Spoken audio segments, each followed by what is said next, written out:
আবির গোলাপ আর চিরকুট টেবিলের ওপর রেখে ফ্রেশ হয়ে নিচে নামলো। এই সুযোগে মেঘ চুপি চুপি আবিরের রুমে আসছে।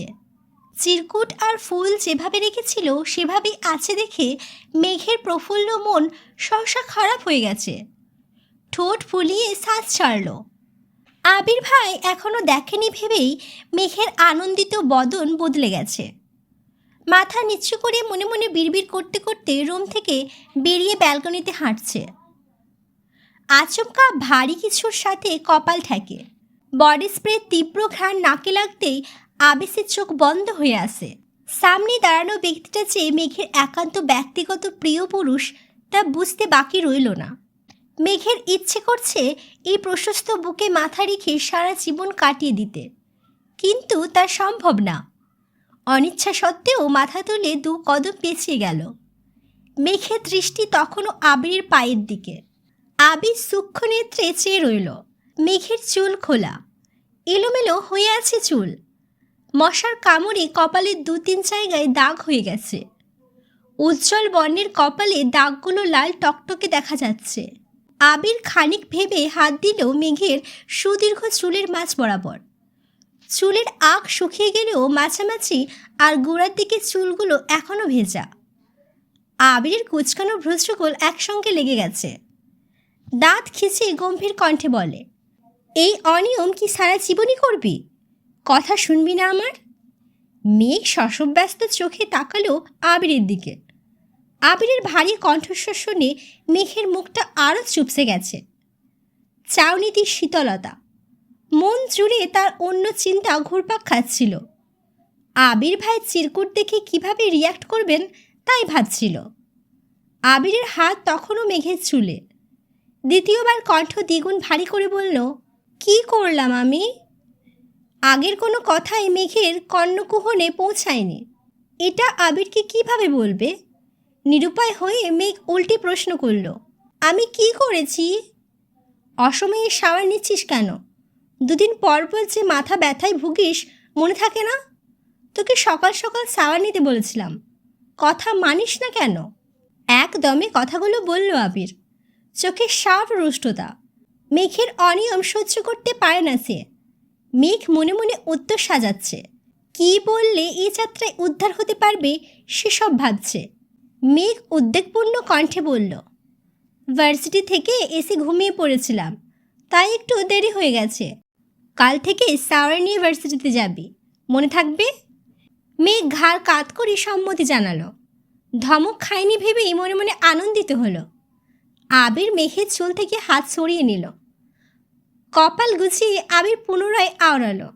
এইভাবে ভালোবাসার নিশান নিয়ে ঘুরতে লজ্জা লাগে না? মেঘ থতমত খেয়ে বলল, মানে কার ভালোবাসা, কিসের নিশান? আবির নিজের ফোনের সেলফি ক্যামেরা অন করে মেঘের সামনে ধরল। কপালের মাঝ বরাবর মশার কামড়ে 3টা দাগ, নাকের টগায় একটা, থুতুনির পাশে একটা, 2-1টা গালেতেও আছে। মেঘ কি বলবে উত্তর খুঁজে পেল না। আবির কণ্ঠ খাদে নামিয়ে বলল, বুঝলাম, মশাকে ভালোবাসিস তাই বলে তাদের নিশান নিয়ে ঘুরতে হবে? মেঘ আহাম্মকের মতো চেয়ে আছে। আবিরের মুখের ভঙ্গি দেখে মেঘ ওষ্ঠ উল্টালো। আবির পাশ কাটিয়ে যেতে নিলে মেঘ তড়িঘড়ি করে বলল, আমি মশাকে ভালোবাসি না, তা তো নিশান দেখেই বোঝা যাচ্ছে। আবিরের ছটপট উত্তর। মেঘ আবিরের পেছনে দাঁড়িয়ে বিড়বিড় করে বলল, আমি মশাকে না, আপনাকে ভালোবাসি, আপনি কি বুঝেন না? আবির মুচকি হাসল। কথাটা ঠিকই তার কান পর্যন্ত পৌঁছেছে। সহসা হাসি থামিয়ে ঘাড় হালকা ঘুরিয়ে মেঘের দিকে আর চোখে তাকিয়ে আছে। মশারি টাঙিয়ে ঘুমাইস। দীর্ঘ কদম ফেলে আবির ব্যালকনিতে হাঁটছে আর মনে মনে বলছে, যে অঙ্গে আবিরের ভালোবাসার নিশান থাকার কথা, সেই অঙ্গে অন্য কোনো নিশান আবির সহ্য করবে না। সেটা যদি সামান্য মশারও হয় তবুও না। রুমে ঢুকতে ঢুকতে বিড়বিড় করে বলে, মাহাদিবা ইজ মাইন। বলেই ফোঁস করে নিঃশ্বাস ছাড়ল। নিঃশ্বাসের তীব্রতায় বোঝা যাচ্ছে মশার প্রতি তার কতটা হিংসা কাজ করছে। রুমে ঢুকে দরজা বন্ধ করে ঘণ্টাখানেক মেঘের চিরকুট আর গোলাপ হাতে বসে রইল। কল্পনায় কতটা পথ হেঁটে আসছে কে জানে। তারপর একটা ডায়েরির ভাঁজে গোলাপ আর চিরকুট রেখে শুয়ে পড়েছে। ভ্যালেন্টাইন সপ্তাহ চলছে, প্রতিদিনই কোনো না কোনো স্পেশাল ডে। আবির প্রতিদিন অফিস থেকে ফিরে টেবিলে একটা চিরকুট দেখতে পায়। Propose day, chocolate day, teddy day, এক একটা ডেতে এক একটা স্পেশাল চিরকুট, সাথে চকলেট, টেডি কিছু না কিছু থাকে। কিন্তু আবির কোনো প্রতিক্রিয়া মেঘের চোখে পড়ে না। আবির অফিসে চলে গেলেই মেঘ ছুটে যায় আবিরের রুমে, খোঁজে নিচে দেওয়া চিরকুটগুলো, কিন্তু কিছুই খুঁজে পায় না। আবিরের রুমের প্রত্যেকটা জিনিসে তালা দেওয়া। টেবিলের উপর রাখা বই খাতা সব চেক করেছে, কিন্তু কিচ্ছু পায়নি। মেঘ বিড়বিড় করে বলে, হিটলার ব্যাটা, জিনিসগুলো যেমন তালা দিয়ে রেখেছে, নিজের কলিজাটিকেও তালা মেরে রাখছে। যতই তালা দিয়ে রাখুন না কেন, আমি তালা ভেঙে হলেও আপনার হৃদয়ে জায়গা করেই নেব। আজ প্রমিস ডে। আবির অফিসের কাজে সকাল সকাল বেরিয়ে গেছে। মেঘও ভার্সিটিতে এসেছে। মনটা তেমন ভালো না। আশেপাশে সবাইকে এটা সেটা প্রমিস করছে। মেঘ তাকিয়ে তাকিয়ে সেই দৃশ্য দেখছে। আবির ভাইয়ের থেকে চকলেট, টেডি যেখানে পায়নি, সেখানে প্রমিস ডেতে কোনো প্রমিস আশা করা বোকামি ছাড়া কিছুই না। এর মধ্যে বন্যা আসছে। মেঘের মন খারাপ দেখে উদ্বিগ্ন কণ্ঠে শুধালো, কি হয়েছে বেবি, মন খারাপ কেন? কিছু হয়নি, এমনি ভালো লাগছে না। এমনি তো না, অবশ্যই কারণ আছে। আবির ভাইয়া কিছু বলেছেন, অথবা তানভীর ভাই? না। মিনহাজ, তামিমরা কিছু বলেছে? না। তাহলে হয়েছেটা কি? আজকে কী ডে জানিস? বন্যা স্বাভাবিক কণ্ঠে বলল, এসব ডে দিয়ে আমার কি কাজ? আমি জেনে কি করব? তুই বল। আজ প্রমিস ডে। দেখ, চারপাশে সবাই সবাইকে প্রমিস করছে, আমায় কেউ প্রমিস করে না। ওরে আমার বেবিটা, তোমার প্রমিস লাগবে, আগে বলবা না। বন্যা নিজের ওড়না থেকে একটা সুতো ছিঁড়ে মেঘের কনিষ্ঠ আঙুলে পেঁচিয়ে মোলায়েম কণ্ঠে বলা শুরু করলো, আজকের স্পেশাল দিনে আমি বন্যা তোকে প্রমিস করছি, আমাদের বন্ধুত্বের সম্পর্ক সারা জীবন অটুট থাকবে। জীবনে যতই ঝড় আসুক না কেন, সেই ঝড়ের কবলে দুজন পৃথিবীর দুই মেরুতে চলে যায় না কেন, তারপরও আমাদের বন্ধুত্ব একই রকম থাকবে। তোর যে কোনো বিপদে আমায় পাশে পাবি। আজেবাজে অজুহাত দেখিয়ে আমি কোনো দিন দূরে সরে যাব না। Promise. Happy promise day baby. মেঘ সঙ্গে সঙ্গে বন্যাকে জড়িয়ে ধরেছে। বন্যা ছোট থেকে খুব ম্যাচিওর একটা মেয়ে। মেঘ আর বন্যার মধ্যে মেঘ ঠিক যতটা দুষ্টু আর উগ্র, বন্যা ঠিক ততটাই শান্ত। দুষ্টুমির জন্য মেঘ স্যার ম্যামদের কাছে অনেক বকা খেয়েছে। বন্যা যথাসম্ভব মেঘকে বাঁচিয়ে রাখার চেষ্টা করেছে। মেঘের রাগ বেশি হয় সামান্য বেঞ্চে বসা নিয়েও স্কুল লাইফে বান্ধবীদের সাথে ঝগড়া লেগেই যেত। সেখানেও বন্যায় ঝগড়া মীমাংসা করে দিত। মেঘকে বুঝিয়ে রাগ কন্ট্রোল করত। বয়স বাড়ার সাথে সাথে মেঘের চঞ্চলতাও কমে এসেছে। বাড়িতে মিম আর আদির সাথে টুকটাক দুষ্টুমি করলেও বাইরে এখন খুব ভদ্র থাকার চেষ্টা করে।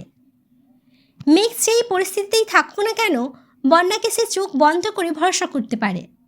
বন্যাও মেঘকে বোনের মতোই যত্নে রাখে। এত বছরের বন্ধুত্বেও বন্যা এত সুন্দর করে কখনো প্রমিস করেনি। মেঘও বন্যাকে জড়িয়ে ধরে বলল, আমিও তোকে প্রমিস করছি, আমি যতদিন বেঁচে থাকবো ততদিন তোর বেস্ট ফ্রেন্ড হয়েই থাকবো। তোর সাথে কত দুষ্টুমি করেছি, ঝগড়া করেছি, রাগ দেখিয়েছি, ইনফ্যাক্ট এখনও রাগ দেখায়। তুই কি সুন্দর সব মেনে নিস।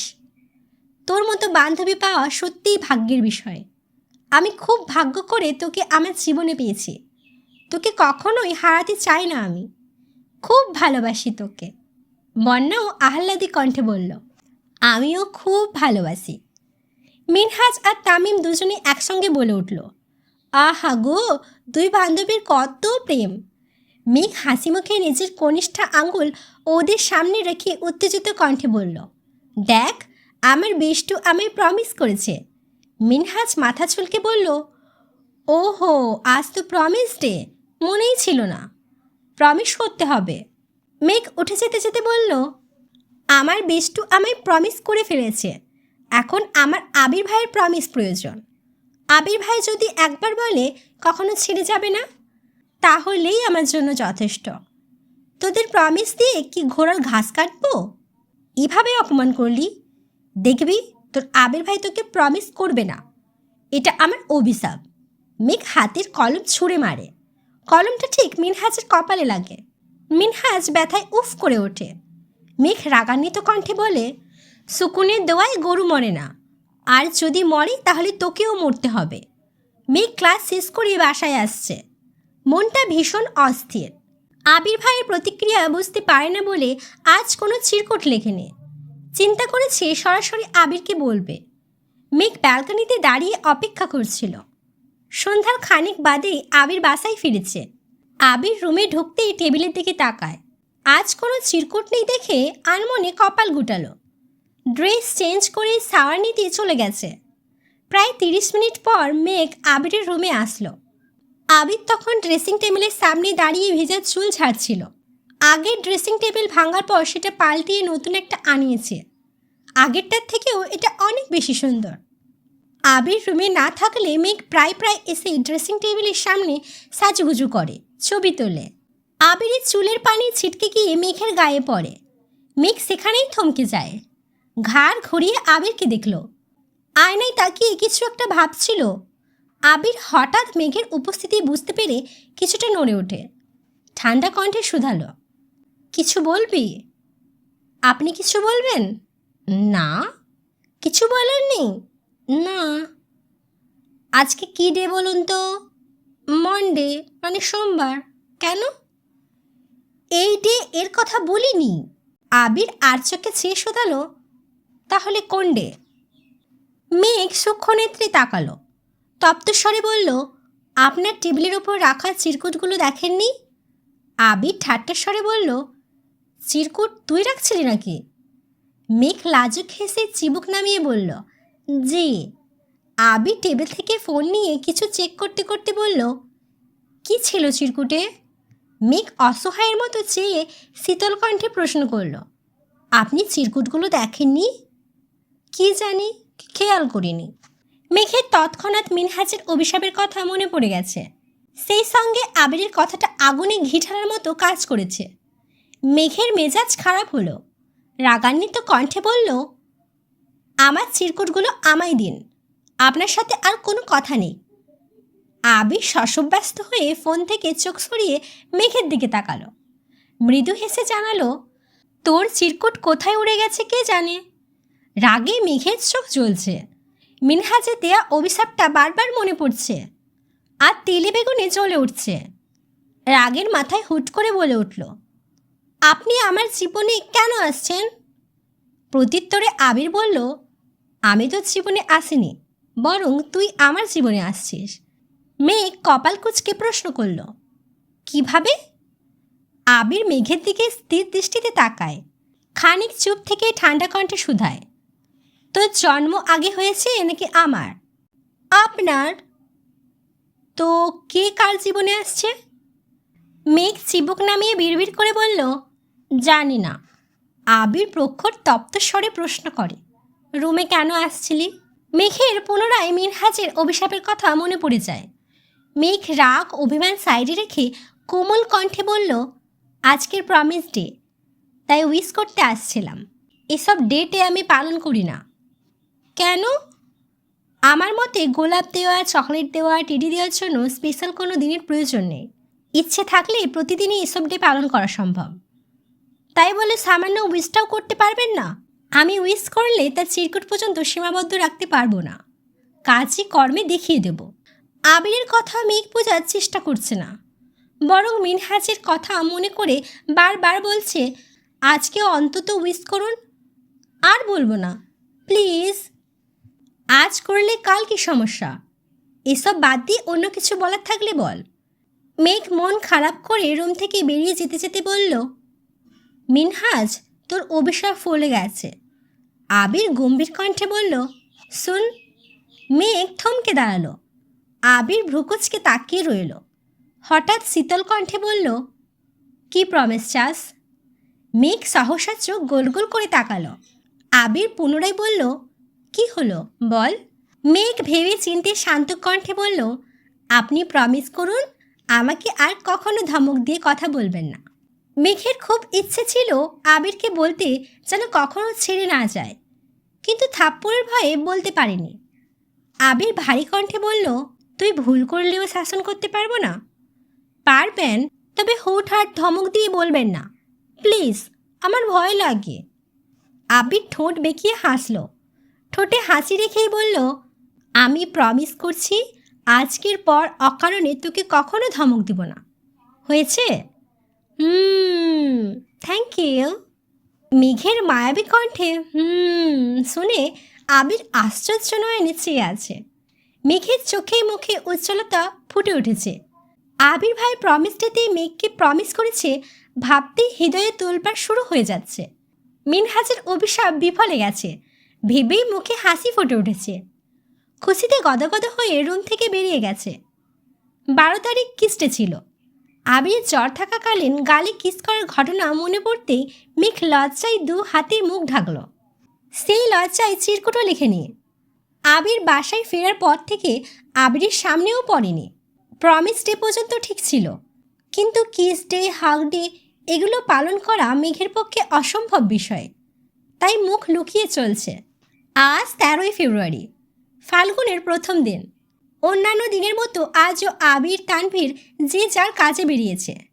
মিম আর আদিও স্কুলে গেছে। দুপুরের দিকে মেঘ, মিম, আদি 3 জনাই বাসায় ফিরেছে। তার ঘণ্টাখানেক পরই আবির বাসায় আসছে। আবিরের হাতে 2টা শপিং ব্যাগ। অসময়ে আবিরকে বাসায় ফিরতে দেখে মালিহা খান প্রশ্ন করলেন, কী রে, তুই এ সময় বাসায় যে? আজ 1 ফাল্গুন, ভাবলাম মিম, আদি আর মেঘকে নিয়ে বের হব। তানভীরও আসছে। আজ যেমন ভাই বোনদের কথা মনে করছিস, এমনভাবে কাজের ফাঁকে মাঝে মাঝে ওদের সময় দিতে পারিস না? তোর আব্বু প্রায়ই বলে তানভীর ছাড়া তুই কারোর সাথে ঠিকমতো কথা বলিস না, এটা তোর আব্বুর ভালো লাগে না। আচ্ছা, চেষ্টা করব। আবির 2টা শপিং ব্যাগ হাতে নিয়ে মেঘের রুমের সামনে আসলো। হালকা কাশি দিয়ে দরজা ধাক্কা দিতেই মেঘ থতমতো খেয়ে ওঠে। একটু আগেই ফেসবুকে হাগডের ভিডিও দেখছিল, তা দেখেই আবির ভাইকে নিয়ে অলিক কল্পনায় পাড়ি জমিয়েছিল। অকস্মাৎ আবির রুমে ঢুকায় মেঘ আঁতকে ওঠে।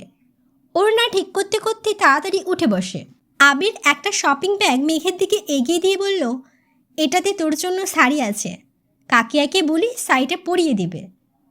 দ্বিতীয় শপিং ব্যাগটা বিছানার উপর রেখে বলল, এটাতে মেমের জন্য শাড়ি আর একটা ড্রেস আছে, ওর যেটা ভালো লাগে সেটাই পরতে বলিস। মেঘ ঠোঁট উল্টে বলল, আমার ড্রেস কোথায়? তুই শাড়িই পরবি, তাই ড্রেস আনিনি, একটু তাড়াতাড়ি রেডি হওয়ার চেষ্টা করিস। আবির দরজা পর্যন্ত গিয়ে আবারও থামল। ঘাড় ঘুরিয়ে শীতল চোখে তাকিয়ে কোমল কণ্ঠে বলল, আজ হিজাব পরতে হবে না। মেঘ আশ্চর্য নয়নে তাকিয়ে আছে। আবির ভাই মেঘকে শাড়ি পরতে বলছে, তাও আবার নিজেই শাড়ি গিফট করছে। ভাবতেই মেঘের ভেতরটা মুগ্ধতায় ছেয়ে গেছে। আঁখি চোরায় চমক দেখা যাচ্ছে। নিজের চোখ, কান কোনো কিছুকেই বিশ্বাস করতে পারছে না। মাইসা আপুর বিয়েতে মেঘ শাড়ি পরে দোতলা থেকে নিচতলা পর্যন্ত নামতে পারেনি। আবির ভাইয়ের ঠান্ডা কণ্ঠের হুমকিতেই শাড়ি পাল্টাতে বাধ্য হয়েছিল। আজ আবির ভাই নিজেই শাড়ি পরতে বলেছেন, তাও আবার চুল ছেড়ে। মেঘ শপিং ব্যাগ থেকে বাসন্তী রঙের একটা শাড়ি বের করলো, সাথে ম্যাচিং পেডিকোট, 2 জোড়া কাঁচের চুড়ি। মেঘ শাড়িটা হাতে নিয়ে ঘুরিয়ে ফিরিয়ে দেখল। শাড়িটা এমনিতে সুন্দর, তবে আবির ভাই দেওয়ায় শাড়ির সৌন্দর্য মনে হচ্ছে দ্বিগুণ বেড়ে গেছে। মিমের শাড়ি আর ড্রেসটা দেখে মেঘ মিমকে দিয়ে আসছে, ওইগুলো বেশ সুন্দর, বলতে হয় আবিরের পছন্দ আছে। মেঘ ফ্রেশ হয়ে ছুটে গেল কাকিয়ার রুমে। কাকিয়া ঘুমাচ্ছে দেখে মেঘ বিভ্রান্তিতে পড়ে আছে। মেঘের ছটফটে মনটা শাড়ি পরার জন্য ছটফট করছে, কি করবে ভেবে পাচ্ছে না। হৃদয়ের তীব্র কম্পনের কাছে ভদ্রতা বেশিক্ষণ টিকল না। মেঘ ধৈর্যহীন কণ্ঠে কাকিয়াকে ডাক শুরু করল। মেঘের ডাকে কাকিয়া ঝটপট করে উঠে বসেন। উদ্বিগ্ন কণ্ঠে শোধায়, কি হয়েছে মেঘ? তাড়াতাড়ি উঠো, আমি শাড়ি পরিয়ে দিতে হবে। তুই শাড়ি পরবি? হ্যাঁ। হঠাৎ শাড়ি পরতে মন চাইছে কেন? মেঘের চোখে মুখে উজ্জ্বলতা ফুটে উঠেছে। উত্তেজিত কণ্ঠে বলল, আবির ভাই আমাকে আর মিমকে শাড়ি দিয়েছেন, তাড়াতাড়ি রেডি হতে বলেছেন, ঘুরতে নিয়ে যাবে, তার জন্য এত খুশি। হ্যাঁ, তুমি তাড়াতাড়ি আসো, আমি শাড়ি পরিয়ে দিতে হবে। তুই যা, আমি আসছি। মেঘ হুটোপুটি করে নিচের রুমে চলে গেছে। কিছুক্ষণের মধ্যে কাকিয়া আসছেন। মায়েশা আপুর বিয়েতে মায়েশা আপুরা বাঙালি স্টাইলে শাড়ি পরেছিল, তবে আজ কাকিয়া আঁচল ছেড়ে খুব সুন্দর করে কুচি দিয়ে শাড়ি পরিয়ে দিয়েছেন। হালকা মেকআপ, হাতে 2 ডজন কাঁচের চুড়ি, কানে সিম্পল কানের দুল, ওষ্ঠচুড়ে হালকা গোলাপি রঙের রঞ্জক, চোখে হালকা করে দেওয়া কাজল, সঙ্গে গাঢ় আইলাইনার। মেঘের ডাগর ডাগর চোখগুলো অত্যন্ত মায়াবী লাগছে। চুল আঁচড়ে ঠিক মাঝ বরাবর সিঁথি কেটে কিছু চুল সামনে রাখল। পিছন দিকে চুলগুলো কোমর ছাড়িয়ে বেশ খানিকটা নিচে নামলো, চুলে আগ হাঁটুর কিছুটা উপরে। সাজ সম্পূর্ণ হওয়ার পর মেঘ কিছুটা দূর থেকে ড্রেসিং টেবিলের দিকে তাকালো। অমনি চক্ষুদ্বয় প্রশস্ত হয়ে গেল। শাড়িতে নিজেকে কেমন যেন অপরিচিত লাগছে। কাকিয়া মেঘকে আপাদমস্তক দেখে বলল, মাশাআল্লাহ, অনেক সুন্দর লাগছে, বউ লাগছে। মেঘ নড়ে চড়ে দাঁড়িয়ে লাজুক হাসল। মনে মনে বলল, তোমাদের আবিরের বউ। কাকিয়া মেঘের হাতের দিকে তাকিয়ে ব্রু কুচকাল। তপ্তস্বরে বলল, তুই একটু বস, আমি আসছি। কাকিয়া মিমের রুমে আসলো। মিম ততক্ষণে প্রায় রেডি। আদির চুল আঁচড়ে দিচ্ছিল। তানভীর, আবির আর আদির জন্য বাসন্তী রঙের পাঞ্জাবি আনা হয়েছে।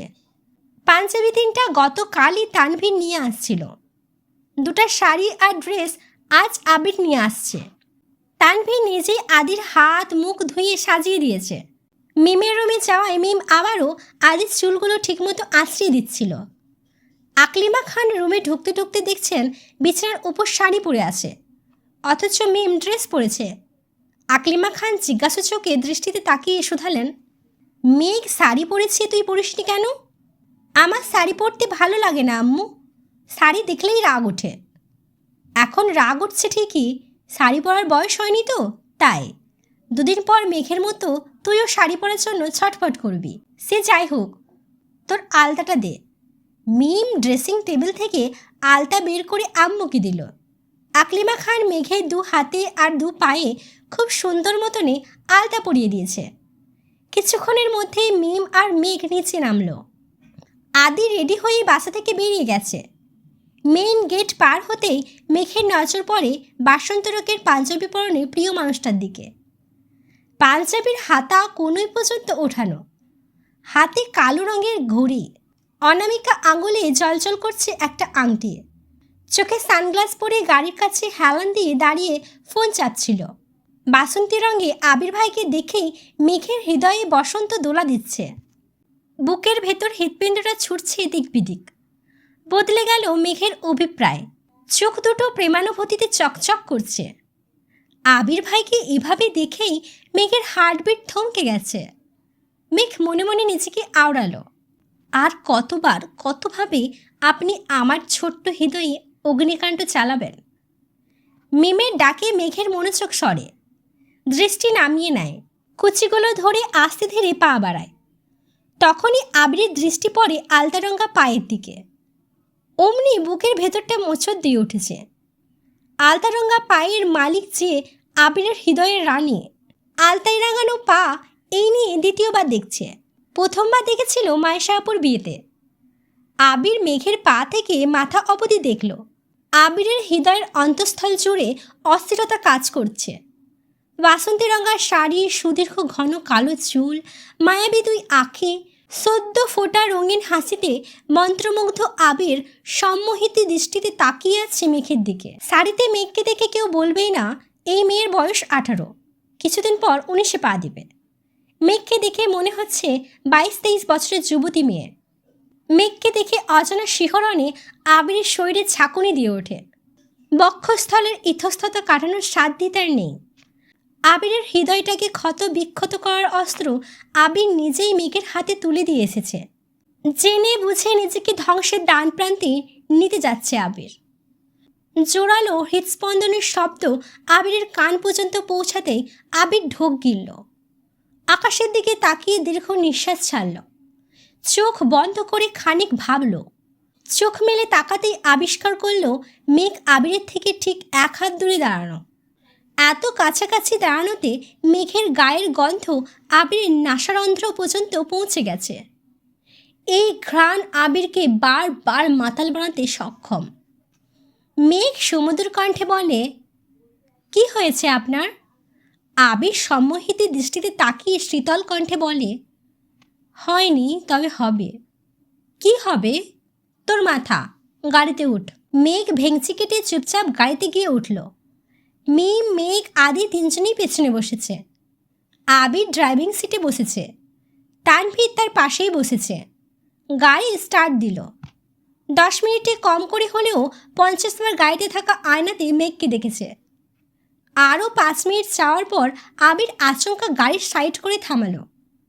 তানভীর উদ্বিগ্ন কণ্ঠে বলল, কোনো সমস্যা ভাইয়া? ভাই, আজ গাড়ি তুই চালা, আমি পারছি না। তানভীর গাড়ি থেকে নেমে ড্রাইভিং সিটে বসেছে। শান্ত কণ্ঠে বলল, আমি কিন্তু তোমার মতো চালাতে পারবো না। যেভাবে খুশি চালা, আমায় বিরক্ত করিস না প্লিজ। তানভীর ঠোঁট বেঁকিয়ে মুচকি হাসল। আবিরের হৃদয়ের তোলপাড় তানভীর কিছুটা হলেও বুঝতে পারছে। মেঘ পেছনের সিটে বসা থেকে একটু উঠে পেছন থেকে আবিরের কপালে হাত রেখে প্রশ্ন করল, আপনার কি শরীর খারাপ? আবির চোখ বন্ধ করে দীর্ঘশ্বাস ছেড়ে বিড়বিড় করে বলল, কারো হৃদয় হরণ হলে কি সে সুস্থ থাকতে পারে? এই ছিল আমৃত্যু ভালোবাসি তোকে পর্ব 44-এর সেকেন্ড পার্ট। পরবর্তী পর্ব শোনার জন্য অবশ্যই চ্যানেলটিকে সাবস্ক্রাইব করে রাখুন। লাইক করুন, কমেন্ট করে বলুন আপনার কেমন লেগেছে পর্বগুলো আমার কণ্ঠে শুনতে। সুস্থ থাকবেন, ভালো থাকবেন, নিজের খেয়াল রাখবেন। আল্লাহ হাফিজ।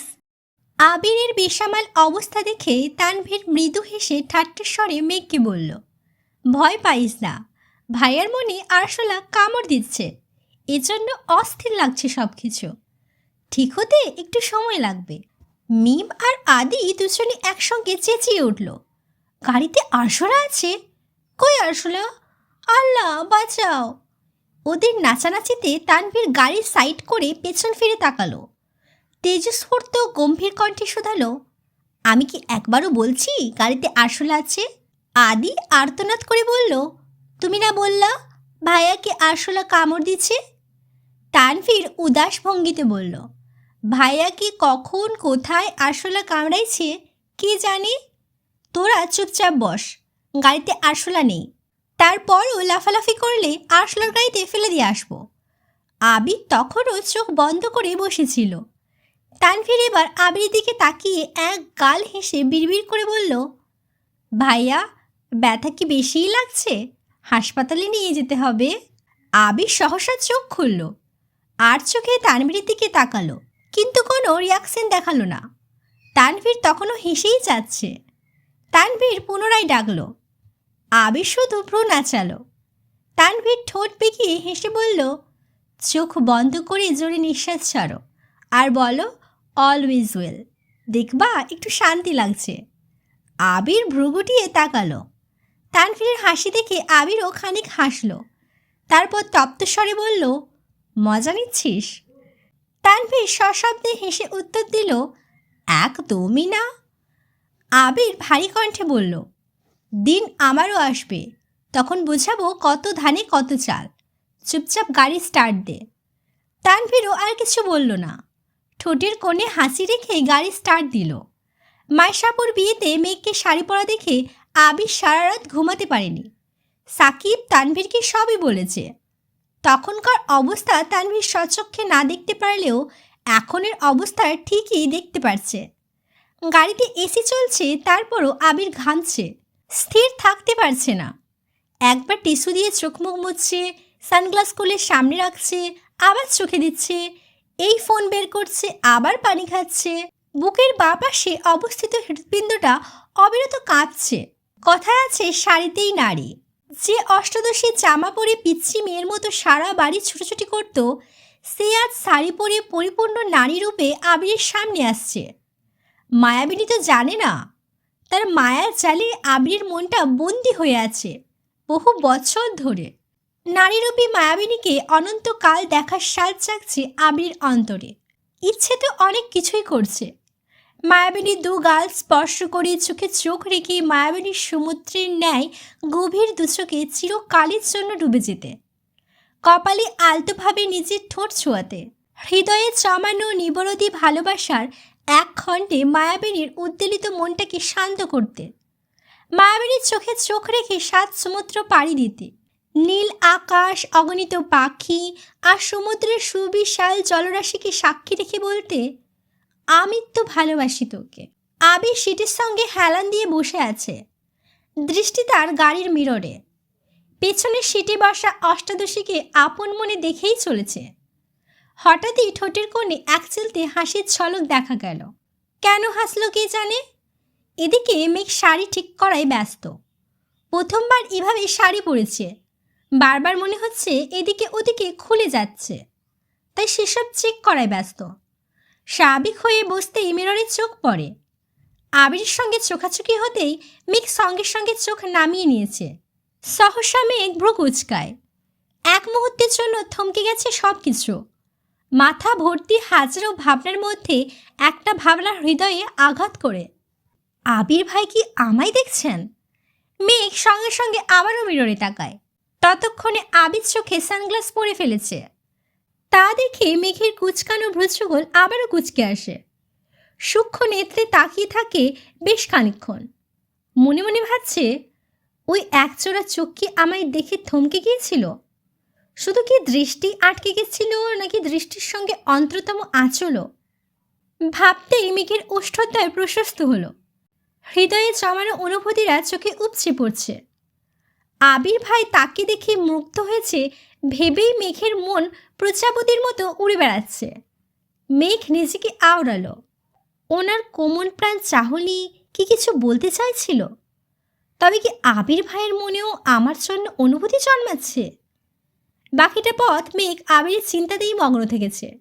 শ্যাম বর্ণের এক পুরুষের প্রেমে মেঘ মাতোয়ারা হয়ে গেছে। আবিরের যত্ন, রাগ, তীব্র অধিকারবোধ, স্নিগ্ধতা, মিশ্রিত চাহনি অষ্টাদশীর মনের পাড়ায় বারংবার বিপর্যয় ঘটায়। মেঘের প্রাণোচ্ছল জীবনে আবিরের আবির্ভাবটা ছিল যেন ধূমকেতুর মতো। কয়েক মাসেই অষ্টাদশীর কোমল মন আবির ভাইকে নিয়ে স্বপ্ন দেখতে শুরু করেছে। মেঘের জীবনে বাবা আর ভাইয়ের পর আবির ভাই একমাত্র ছেলে যার সংস্পর্শে নিজেকে নিরাপদ মনে হয়, যার দৃষ্টি স্পর্শ কোথাও অশ্লীলতার ছোঁয়া অনুভব করেনি। তার জন্যই বোধহয় আবির খুব দ্রুত অষ্টাদশীর হৃদয়ে জায়গা করে নিয়েছে। সেই থেকে অষ্টাদশীর মস্তিষ্ক জুড়ে আবিরের সঙ্গ পাওয়ার অদম্য প্রয়াস সর্বক্ষণ বিচরণ করে। আচমকা গাড়ি থামানোতে মেঘের সুদীর্ঘ ভাবনার অবসান ঘটে। চিড়িয়াখানা দেখেই আদি সবার আগে গাড়ি থেকে নেমে পড়ে। ইকবাল খান আগেও কয়েকবার মেঘদের নিয়ে চিড়িয়াখানায় এসেছিল, তাই আদির এই জায়গা খুব পরিচিত। চিড়িয়াখানায় ঘুরতে ঘুরতে আদির ক্ষুধা লেগে গেছে।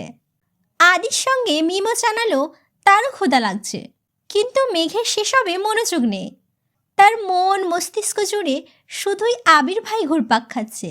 এর মধ্যে বেশ কয়েকবার চোখাচোখি হয়েছে দুজনের। মেঘের আগে আবিরই চোখ নামিয়ে নেয়।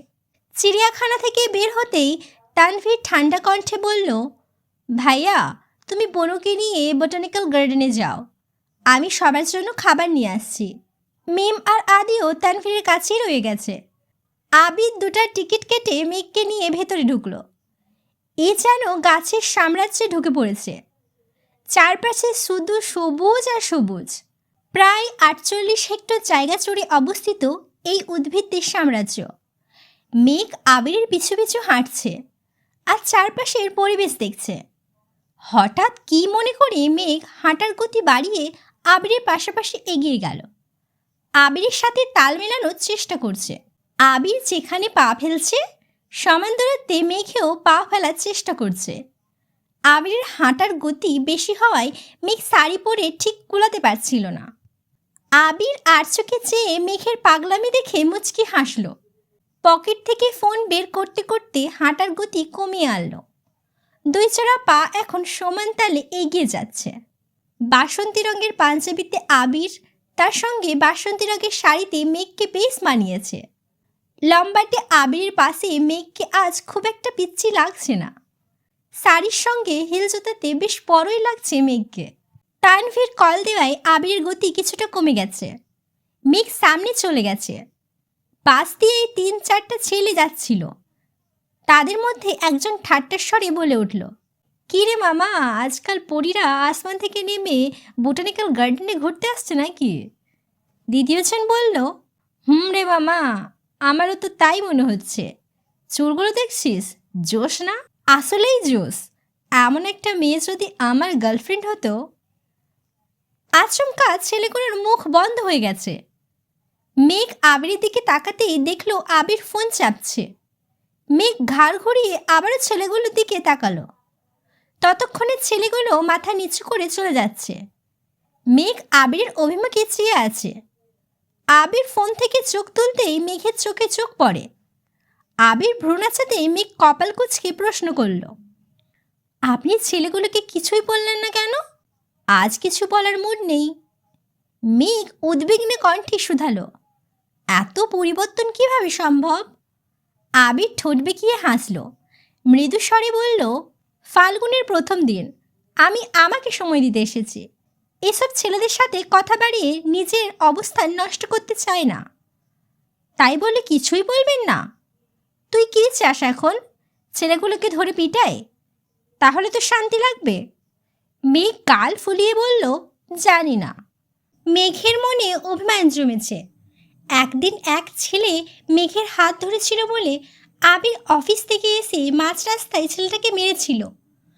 আর আজ ছেলেগুলো বাজে কমেন্টস করেছে, তাতেও আবির কোনো প্রতিক্রিয়া দেখালো না।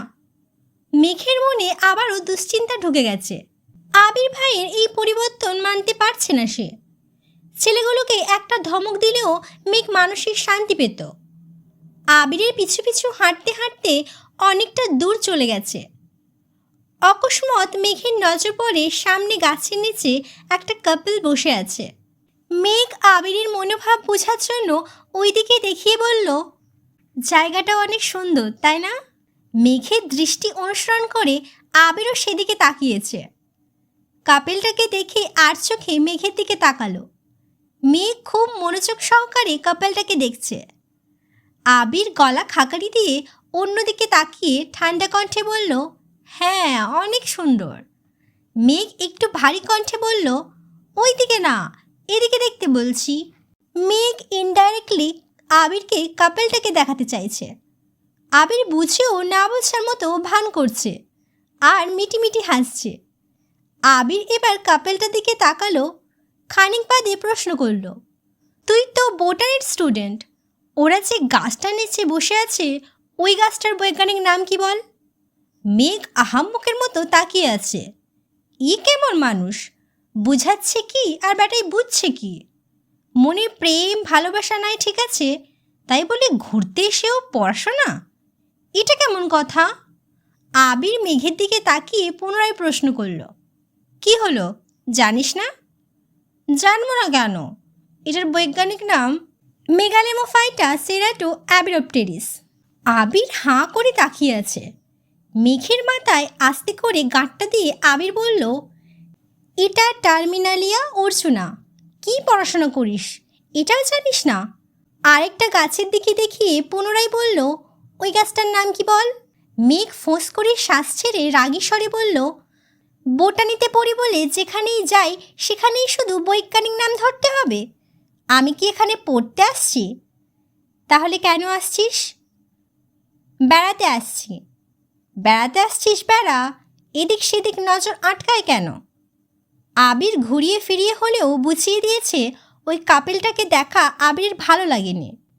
মেঘ ভেঙচি কেটে যেতে যেতে বলল, সুন্দর জিনিসে নজর তো পড়বেই। আবির সেদিকে তাকিয়ে ধীর কণ্ঠে বলল, আমার চোখে যেমন তুই ব্যতীত সব মেয়েই কুৎসিত, তেমন কাপল হিসেবে আমি আর আমার স্প্যারো ব্যতীত সবই অসুন্দর। আমি চাই সবাই আমাদের দেখুক, আমি কেন অন্যদের দেখব? কথাগুলো বলেই আবির ঠোঁট বাঁকালো। দ্রুত পায়ে মেঘের কাছাকাছি এগিয়ে আসলো। আবারও পাশাপাশি হাঁটছে দুজন। আবির একটু পর পর আর চোখে মেঘকে দেখছে। সামনে যেতেই তানভীরের সঙ্গে দেখা হলো। আবির তানভীরকে দেখে শান্ত স্বরে বলল, ভাবছিলাম তোর বোনের মাথাটা ঠিক আছে, এখন দেখি ও আরও বড় তার ছিঁড়া। কেন, কি হয়েছে? নির্দ্বিধায় বৈজ্ঞানিক নাম বানিয়ে বলে, পাগলের লক্ষণ। এটা তো ভালো কথা। আমার বোনের কত ট্যালেন্ট দেখছো। আবির হেসে বলল, তোর বোনের ট্যালেন্ট দেখে আমি শিহরিত। আবির আর তানভীর দুজনে সশব্দে হাসছে। মেঘ মিমের হাত ধরে ঘুরছে, সুন্দর জায়গা দেখে ছবি তুলছে। আদি ওদের সামনে হাঁটছে আর খাচ্ছে। ঘন্টা দুয়েক ঘোরা শেষে গেট থেকে বের হয়ে কিছুটা সামনে আসতেই তিনটা ছেলে ছুটে আসে। মোলায়েম কণ্ঠে বলল, আই এম সরি আপু, তখন আমাদের ওইভাবে কমেন্টস করা একেবারেই উচিত হয়নি। প্লিজ আপু, কিছু মনে করবেন না। Sorry, please. আর কখনো আপনাকে বা অন্য কোনো মেয়েকে এভাবে বলবো না। মাফ করে দিন প্লিজ। মেঘ আবিরের দিকে তাকালো, কিন্তু আবির নিরুদ্বেগ। আবিরের বেপরোয়া ভাব দেখে মেঘ কপাল গোটালো। তাকালো তানভীরের দিকে। তানভীর আগে থেকেই সূক্ষ্ম নেত্রে তাকিয়ে আছে। কি হয়েছে বা কি হচ্ছে কিছুই বুঝতে পারছে না সে। মেঘ নম্র স্বরে জানালো, ঠিক আছে, আপনারা এখন যান। ছেলেগুলো পুনরায় জিজ্ঞেস করলো, আপু মাফ করেছেন? হ্যাঁ করেছি। ছেলেগুলো চলে গেছে। তানভীর আবিরকে ইশারায় জিজ্ঞেস করলো, সমস্যা কি? আবিরও ইশারাতেই বোঝালো, তেমন কিছু না। মেঘ সন্দেহের দৃষ্টিতে আবিরকে দেখছে। আবির মেঘের দিকে না তাকিয়ে তানভীরকে বলল, তুই ওদের নিয়ে ঘুরে আয়, আমি মেঘকে নিয়ে এক জায়গায় যাব। তানভীর ভ্রু উঁচিয়ে চোখ বড় করে তাকালো। আবিরের নীরের দৃষ্টি দেখেই তানভীর এগিয়ে গিয়ে গাড়িতে বসল। মিম আর আদিকে নিয়ে গাড়ির স্টার্ট দিল। মেঘ তখনও আবিরের দিকেই তাকিয়ে আছে। আবির এবার সরাসরি মেঘের মুখের দিকে তাকালো। মেঘের কপালে কয়েক স্তর ভাঁজ, ভ্রু কুচকানো তীক্ষ্ণ দৃষ্টিতে তাকিয়ে আছে। নাকের ডগা ক্রমশ ফুলছে, গাল ফুলিয়ে জোরে জোরে নিঃশ্বাস ছাড়ছে। আবির গলার স্বর কিছুটা উঁচু করে বলল, এভাবে তাকিয়ে আছিস কেন? আমার কি লজ্জা লাগে না? মেঘ শ্বাস ছেড়ে ধীর কণ্ঠে শুধালো, ছেলেগুলো আমায় সরি বলল কেন? আমি কি জানি? মেঘের রাগ চোখে মুখে ভেসে উঠছে। রাগান্বিত কণ্ঠে বলল, আপনি সত্যি কিছু জানেন না। আবির নিচের ঠোঁট কামড়ে এক আঙুলে মেঘের নাকের ডগায় আলতোভাবে স্পর্শ করে বলল, যাই বল, রাগলে তোকে সেই লাগে, পুরাই অগ্নিকন্যা। সারাক্ষণ এভাবে ঘুরবি, তাহলে কোনো ছেলে বাজে কমেন্টসও করবে না, তারপর তাদের এসে সরিও বলতে হবে না। আবির এগিয়ে গিয়ে একটা রিক্সা ঠিক করলো। হাতের ইশারায় মেঘকে ডাকলো। আবির রিক্সা থেকে হাত বাড়ালো। মেঘ এক হাতে শাড়ির কুচি ধরে অন্য হাতে আবিরের হাত শক্ত করে ধরে রিক্সাতে উঠে বসল। আবির মেঘের দিকে ঝুঁকে শাড়ির আঁচল টেনে মেঘের মাথায় দিয়ে দিয়েছে, যেন বাতাসে চুল এলোমেলো না হয়। মেঘ অবাক চোখে সেই দৃশ্য দেখছে। রিক্সা চলতে শুরু করেছে। আবির খানিকক্ষণ পরপরই মেঘের দিকে ঝুঁকে দেখে কোনো কিছু গাড়ির চাকায় আটকায় কি না। আবির যতবার কাছে আসে, আবিরের গায়ের গন্ধে মেঘের ছোট্ট দেহ ততবারই কম্পিত হয়। কিছু দূর যাওয়ার পর একটা ফুলের দোকান থেকে আবির রিক্সা থামিয়ে সেখান থেকে তাজা ফুলের মাথার মুকুট কিনেছে, সাথে 2 হাতের জন্য তাজা ফুলের ব্রেসলেট। আশেপাশে ফুলের সুগন্ধ ছড়াচ্ছে। আবির নিজের হাতেই মেঘকে সেসব পরিয়ে দিয়েছে। মেঘ আজ নির্বাক, কথা বলতে একদমই ইচ্ছে করছে না। আবির ভাইয়ের সঙ্গে এক রিক্সাতে পাশাপাশি বসে আছে, এতেই তার খুশির সীমা নেই। তার উপর আবিরের যত্নে বারংবার অভিভূত হচ্ছে। নতুন করে নতুনভাবে প্রেমে পড়তে ইচ্ছে করছে। কোথায় যাচ্ছে, কেন যাচ্ছে, কোনো কিছুই জিজ্ঞেস করার ইচ্ছে নেই তার। আর একটু সামনে গিয়ে মিষ্টির দোকান থেকে মিষ্টি কিনেছে। মেঘ তখনও নির্বাক ছিল। আবির ভাই আজ যেখানে নিয়ে যাবে, অষ্টাদশী সেখানেই যাবে, কোনো প্রশ্ন করবে না। যেই কথা সেই কাজ। রিক্সা থেকে নেমে একটু হেঁটে একটা বাসায় ঢুকলো। মেঘ কিছুটা দূরে দাঁড়ালো। কলিং বেল চাপতেই কিছুক্ষণের মধ্যে দরজা খুলে দিল। আবির হাসি মুখে বলল, আসসালামু আলাইকুম। মাইশা আপু এক গাল হেসে উত্তর দিল, ওয়ালাইকুম আসসালাম। এতদিনে বোনের কথা মনে পড়ল? আবির মুখে হাসি রেখে ঠান্ডার স্বরে বলল, আমার মতো ব্যস্ত মানুষ আর একটাও পাবে না। আহা গো, কি কাজে ব্যস্ত তা আমার জানা আছে। আবির মায়েশার দিকে একটু এগিয়ে গিয়ে ধীর কণ্ঠে বলল, তোমার জন্য সারপ্রাইজ আছে।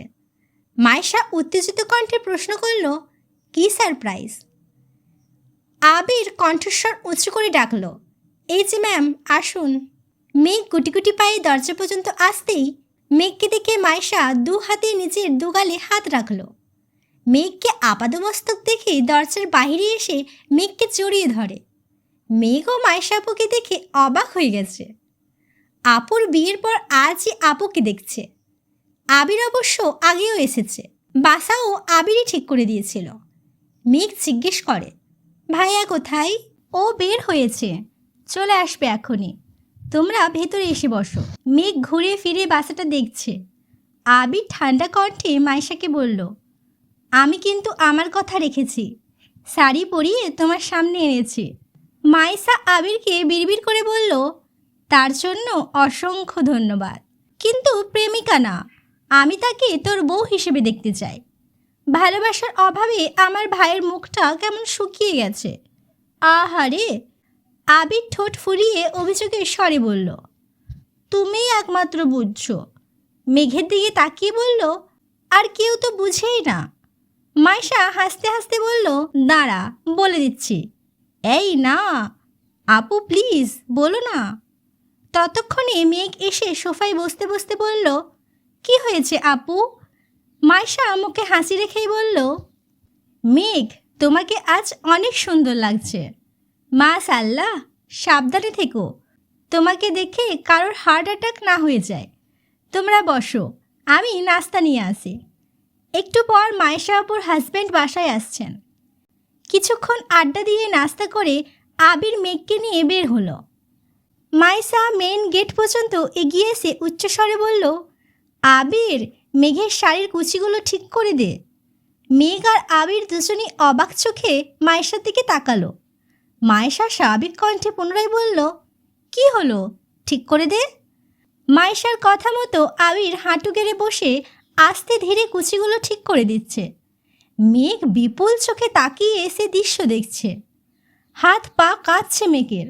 আবির দাঁড়াতেই মায়েশা আবিরকে ডাকলো। আবির কাছে যেতেই মায়েশা হেসে বলল, শুধু ভালোবাসলেই হবে না ভাই, যত্নশীল হতে হবে।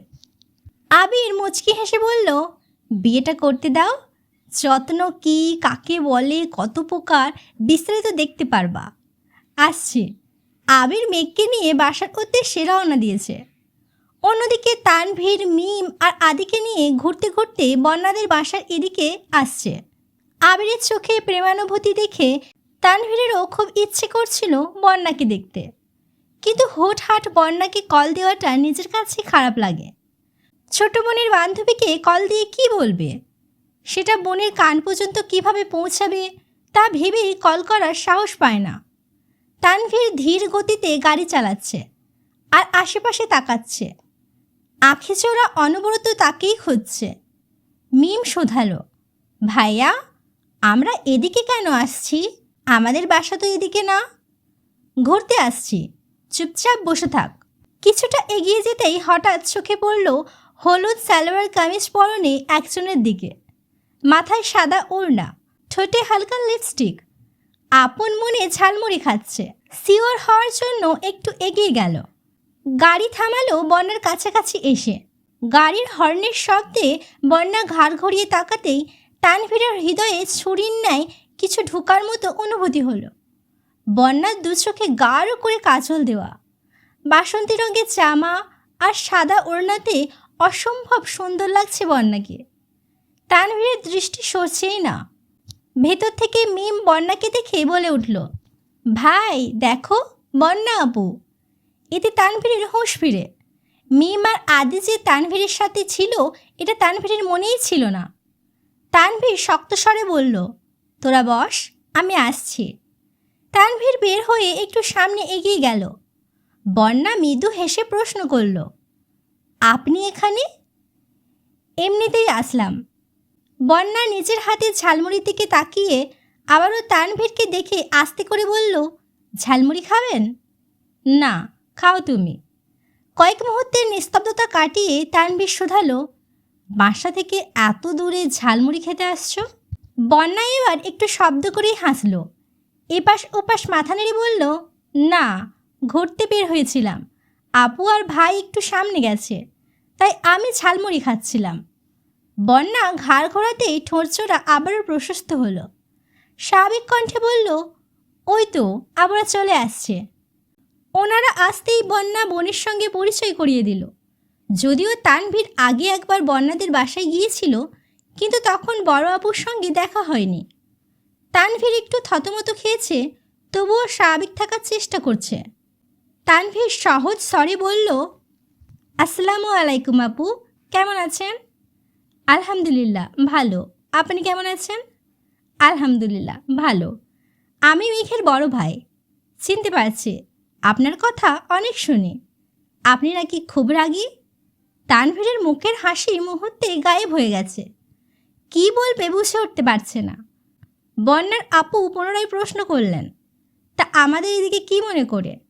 ঘুরতেই নাকি এমনিতেই? তানভীর ঢোক গিলে শান্ত কণ্ঠে বলল, ভাই বোনদের নিয়ে ঘুরতে বেরিয়েছিলাম, ভাবলাম এদিকেও ঘুরে যাই। বন্যা উত্তেজিত কণ্ঠে প্রশ্ন করল, মেঘ আসছে? তানভীর মৃদু হেসে বলল, না, বোনও আসেনি, মিম আর আদি গাড়িতে আছে। বন্যা তটস্থ হয়ে বলল, আগে বললেন না কেন? আপু, তোমরা কথা বলো, আমি দেখা করে আসি। বন্যার বড় বোন হাসি মুখে বলল, ভাই বোনদের নিয়ে আসছেন, রাস্তায় কত ঘুরবেন, বাসায় চলুন। না আপু, অন্য কোনো দিন আসবো। বন্যা মিম আর আদির সঙ্গে গল্প করছে, ঝালমুড়ি কিনে দিয়েছে। তাদের থেকে বিদায় নিয়ে তানভীর বাসার উদ্দেশ্যে রওনা দিল। বাসার গলি পর্যন্ত এসে গাড়ি থামালো। ততক্ষণে আবির মেঘকে নিয়ে চলে আসছে। তানভীর গলিতেই ওদের নামিয়ে দিয়েছে। 3 ভাই বোন গল্প করতে করতে যাচ্ছে। আবির ভাই মেঘকে মাথার মুকুট কিনে দিয়েছে। সেটা দেখেই মেয়ে মেঘের কাছে আবদার করছে তাকেও যেন এনে দেয়। তারপর বন্যার সঙ্গে দেখা হয়েছে সেই কথাও বলেছে। বাসায় ফিরে কিছুক্ষণ পরই তানভীর বন্যার নম্বরে কল দিল। আজ প্রথমবারই কল রিসিভ হলো। তানভীর গম্ভীর কণ্ঠে প্রশ্ন করল, কি করতেছ? তেমন কিছু না। কেন? হাত কাটছ কীভাবে? বন্যা আঁতকে উঠে নিজের হাতের দিকে তাকায়। তানভীর সন্ধ্যার দিকেই হাতের অবস্থা দেখেছে। আপু চলে আসায় হাতের কথাটা জিজ্ঞেস করতে পারেনি। বন্যা জিভ দিয়ে নিজের ঠোঁট ভিজিয়ে উদ্বিগ্ন কণ্ঠে বলল, দা লেগে কেটে গেছিল। তানভীর রাগী স্বরে বলল, দা লেগে হাত কীভাবে কাটে? কাজ করার সময় মনোযোগ কোথায় থাকে? বন্যা মৃদু হেসে বলল, বেশি কাটেনি। তা তো ব্যান্ডেজ দেখেই বুঝছি। ঔষধ খেয়েও ঠিক মতো, রাখছি। এদিকে মেয়ে ঘণ্টাখানিক পর আবিরের জন্য 1 কাপ কফি নিয়ে আস্তে আস্তে আবিরের রুমে ঢুকেছে। আবির চোখ বন্ধ করে বিছানার পাশে হেলান দিয়ে বসে আছে। মেঘ খুব সতর্কভাবে কাপটা টেবিলের উপর রাখল। কয়েক সেকেন্ড আবিরকে দেখল, বলতে চাইল কফিটা খাওয়ার জন্য, কিন্তু কেন জানি গলা দিয়ে কথা বের হচ্ছে না। মেঘ চলে যাওয়ার জন্য পা বাড়াতে নিলে আবির সুস্থির কণ্ঠে বলল, মেঘ। অমনি মেঘের পদযুগল স্তব্ধ হয়ে গেছে। পা বাড়াতে চেয়েও বাড়াতে পারছে না, মুখ ফুটে কিছু বলতেও পারছে না। আবির অত্যন্ত ধীর কণ্ঠে বলল, মাথায় খুব ব্যথা করছে, কিছু মনে না করলে একটু টিপে দিবি প্লিজ। আবিরের কণ্ঠ অনেক ভার, কথাগুলো অনেক কষ্টে বলেছে। মেঘ ঢোক গিলে আস্তে করে গলা খাকারি দিয়ে বলল, আপনার জন্য কফি নিয়ে আসছিলাম, এই ব্যথা কফিতে কমবার নয়। মেঘ এগিয়ে এসে আবিরের মাথার পিছনে দাঁড়িয়ে আলতোভাবে চুলে স্পর্শ করে। আবির চোখ বন্ধ করে বসে আছে, একবারের জন্য তাকিয়েও দেখছে না। আবিরের মাথায় হাত বুলাতে বুলাতে মেঘ ডাকল, আবির ভাই। আপনার কি হয়েছে? কি নিয়ে এত টেনশন করছেন? ভাবছি আগামীকাল ফুপ্পির সাথে বাসার মানুষদের দেখা করাবো, কিন্তু কিভাবে করাবো কিছুই ভেবে পাচ্ছি না। বাসার মানুষদের রাজি করানোর উপায় পাচ্ছি না, তাই খুব টেনশন হচ্ছে। মেঘ খানিক ভেবে বলল, আমি কি কোনোভাবে আপনাকে সাহায্য করতে পারি? না, তোকে আমি কোনো কিছুতে জড়াতে চাই না, তোর কিছু করতে হবে না। কেন?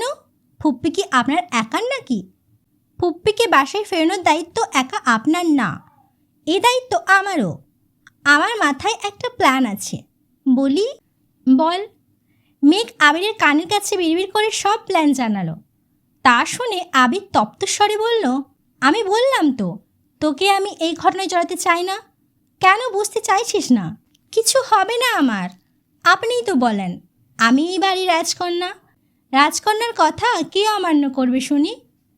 আবির মলিন হাসল। পুনরায় গম্ভীর কণ্ঠে বলল, তোকে কিছু বলতে হবে না। আমি বড় আব্বু আর আব্বুকে রাজি করাতে পারবো। আপনি এত ভয় পাবেন না। আবির প্রখর তপ্ত স্বরে জানালো, রাজকন্যার উপর অনাকাঙ্ক্ষিত আক্রমণ বা সামান্যতম আচরও আমি সহ্য করতে পারবো না। রাজকন্যার কিছুই হবে না জনাব। আমি এখনই রাজি করিয়ে আসছি। এই শোন। পরে শুনবো। রাজকন্যা এখন গুরু দায়িত্ব পালন করতে যাচ্ছে। এই ছিল আমি তো ভালোবাসি তোকে পর্ব ৪৫। পরবর্তী পর্ব নিয়ে খুব তাড়াতাড়ি আসবো। আমার বলা আমি তো ভালোবাসি তোকে পর্বগুলো যদি আপনার পছন্দ হয়ে থাকে অবশ্যই আমার চ্যানেলটিকে সাবস্ক্রাইব করবেন এবং আমাকে উৎসাহিত করবেন, লাইক করবেন, কমেন্ট করে বলবেন আপনার কেমন লেগেছে আমার বলা পর্বগুলো। সুস্থ থাকবেন, ভালো থাকবেন, নিজের খেয়াল রাখবেন। আল্লাহ হাফিজ। আবির আবারও মেঘকে ডাকে। ততক্ষণে মেঘ রুম থেকে বেরিয়ে পড়েছে। মাথা ব্যথা, ভয়, মেঘের চিন্তায় আবিরের মনটা খুঁতখুত করছে, অস্থির লাগছে। আবির যে নিজের সর্বশক্তি দিয়ে মেঘকে সর্বক্ষণ আগলে রাখে তা কি অষ্টাদশী জানে না? মেঘকে অতি সামান্য কারণেও কেউ ধমক দিলে আবিরের পায়ের রক্ত মাথায় উঠে যায়। এ অবস্থায় নিজেকে নিয়ন্ত্রণ করা সম্ভব হবে না বলে মেঘকে আগে থেকেই সাবধানে রাখে। মেঘের সারা শব্দ নেই। আবির বুঝতে পারে মেঘকে থামানো সম্ভব না। গত ২ রাত নির্ঘুম কাটিয়েছে। প্রচণ্ড মাথা ব্যথা সত্ত্বেও আবির উঠে বালকনিতে আসলো।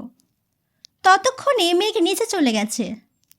সোফায় বসে আলী আহমেদ খান আর মোজাম্মেল খান কিছু কাগজপত্র দেখছিলেন। আবির ওপর থেকে স্থির দৃষ্টিতে বাবা, চাচা আর মেঘকে দেখছে। ভেতরটা ভয়ে কাঁপছে।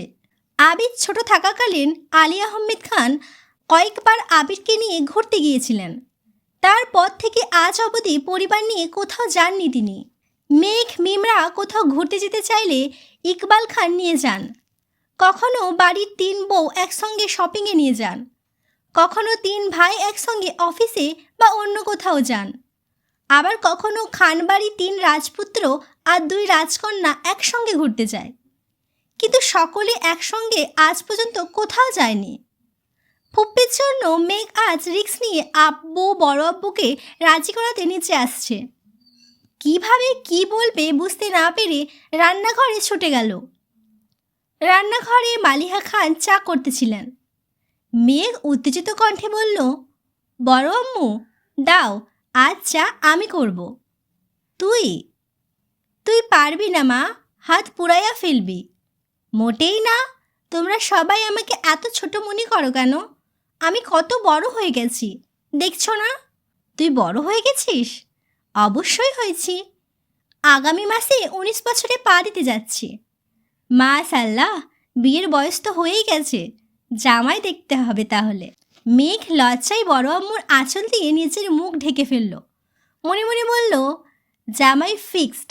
এখন তোমার ছেলের হাতে সব। তোমার ছেলে যত তাড়াতাড়ি রাজি হবে তত তাড়াতাড়ি আমি তোমার ছেলের বউ হব। আহা কি শান্তি! মালিহা খান ধীর হস্তে মেঘের ২ হাতে আঁচল সরিয়ে খানিক হেসে বললেন, বিয়ের নাম শুনে এত লজ্জা? মেঘ লাজুক হাসল। মেঘের এই লজ্জার কারণ যে অন্য কিছু এটা মালিহা খানকে বুঝতে দিল না। কিছুটা স্বাভাবিক হয়ে ২ কাপ চা নিয়ে চলে গেল। মেঘের হাতে চায়ের কাপ দেখে ২ ভাই নড়ে চড়ে বসলেন। মোজাম্মেল খান চায়ের কাপ হাতে নিতে নিতে শান্ত স্বরে শুধালেন, আম্মু তুমি চা আনতে গেলে কেন? এমনিতেই। আলী আহমেদ খান প্রখর নেত্রে মেঘকে দেখে বললেন, মুখ দেখে মনে হচ্ছে বড়সড় আবদার আছে। কি লাগবে বলো মা? মেঘ হাসি মুখে উত্তর দিল, কিছুই লাগবে না বড় আব্বু। মোজাম্মেল খান পুনরায় জিজ্ঞেস করলেন, তোমরা নাকি আজ ঘুরতে গিয়েছিলে? কোথায় গিয়েছিলে? চিড়িয়াখানা আর বোটানিক্যাল গার্ডেনে। ঘোরাঘুরি করে মন ভালো হয়েছে? মেঘ চোখ বন্ধ করে ঢোক গিলল। মনে সাহস চুকিয়ে বলল, ভালো লাগেনি, বরং মনটা আরও বেশি খারাপ হয়ে গেছে। কেন? ভয়ে মেঘের বুক কাঁপছে। আব্বু বা বড় আব্বু ধমক না দিয়ে বসে। দীর্ঘ নিঃশ্বাস ছেড়ে মেঘ বলে উঠল, সবাই সবার আব্বু আম্মু সহ পুরো পরিবার নিয়ে ঘুরতে আসছিল। তারা কত আনন্দ করছিল, তাদের দেখতেও ভালো লাগছিল। আমার বোধশক্তি হওয়ার পর থেকে আমি কোনো দিন দেখিনি আমাদের বাসায় সবাই একসঙ্গে কোথায় ঘুরতে গিয়েছে। আমি চাই আগামীকাল আমাদের বাসার সবাই একসঙ্গে ঘুরতে যাব। এটা আমার অভিযোগ, সেই সঙ্গে আবদারও। তোমার আম্মু, বড় আম্মু, কাকিয়াকে নিয়ে যেও, আর আমি ইকবালকে বলবো নে, সেও তোমাদের সঙ্গে যাবে। মেঘ অভিমানী কণ্ঠে জানালো, আমি বলেছি সবাই মানে খানবাড়ির প্রত্যেককে, সেখানে আপনারা দুজনও পড়েন। মোজাম্মেল খান ভারী কণ্ঠে বললেন, আমাদের কাজ আছে, বাকিদের নিয়ে যেও। আগামীকাল বিশ্ব ভালোবাসা দিবস। আমি খোঁজ নিয়েছি অফিস ছুটি। প্লিজ আব্বু, প্লিজ বড় আব্বু, চলুন না। না মামুনি, তোমরা ঘুরে আসো, টাকা দিয়ে দেবো নে, খাওয়া দাওয়া করে কেনাকাটা করে আইসো। মেয়েকে এবার কিছুটা তপ্ত স্বরে বলল, থাক, টাকা লাগবে না, আপনাদেরও কোথাও যেতে হবে না। আমি কত শত আশা নিয়ে আসছিলাম সবাই একসঙ্গে ঘুরতে যাব, কত ভালো লাগবে। সত্যি বলতে আপনারা আমায় ভালোই বাসেন না, শুধু মুখেই বলেন। এভাবে বলছো কেন মা? আচ্ছা ঠিক আছে, তোমার আব্বুও সাথে যাবে, তবুও মন খারাপ করো না। মেঘ অত্যন্ত গুরুতর কণ্ঠে বলল, বললাম তো কাউকে যেতে হবে না, আপনারা আপনাদের ব্যবসা কাজ নিয়েই ব্যস্ত থাকুন, আমাদের ভালোবাসার প্রয়োজন নেই। এরপর থেকে আমাকেও লক্ষ্মী মেয়ে বলে সম্বোধন করবেন না। আপনাদেরকে বিরক্ত করার জন্য দুঃখিত, আপনারা আপনাদের কাজ করুন। মেঘ চলে যেতে নিলে আলী আহমেদ খান ডাক দিলেন। শান্ত স্বরে মেঘকে বোঝানোর চেষ্টা করলেন, কিন্তু মেঘ নিজের জেদ থেকে নড়বেই না। এক পর্যায়ে মেঘ বলে বসল, আগামীকাল ঘুরতে না গেলে বাড়ির কারোর সঙ্গে কথা বলবে না মেঘ। আলী আহমেদ খান বেশ কিছুক্ষণ চোখ বন্ধ করে ভাবলেন। ছোট থেকেই বোনকে অনেক আদরে বড় করেছিলেন আলী আহমেদ খান এবং মোজাম্মেল খান। বোনের কোনো আবদার কখনো অপূর্ণ রাখেননি। খরচের টাকা বাঁচিয়ে বোনের জন্য গিফট নিয়ে আসতেন। প্রতি সপ্তাহেই 4 ভাই বোন মিলে ঘুরতে যেতেন। ইকবাল খান সবার ছোট থাকা সত্ত্বেও আলী আহমেদ খান আর মোজাম্মেল খানের বোনের প্রতি ভালোবাসা বেশি ছিল।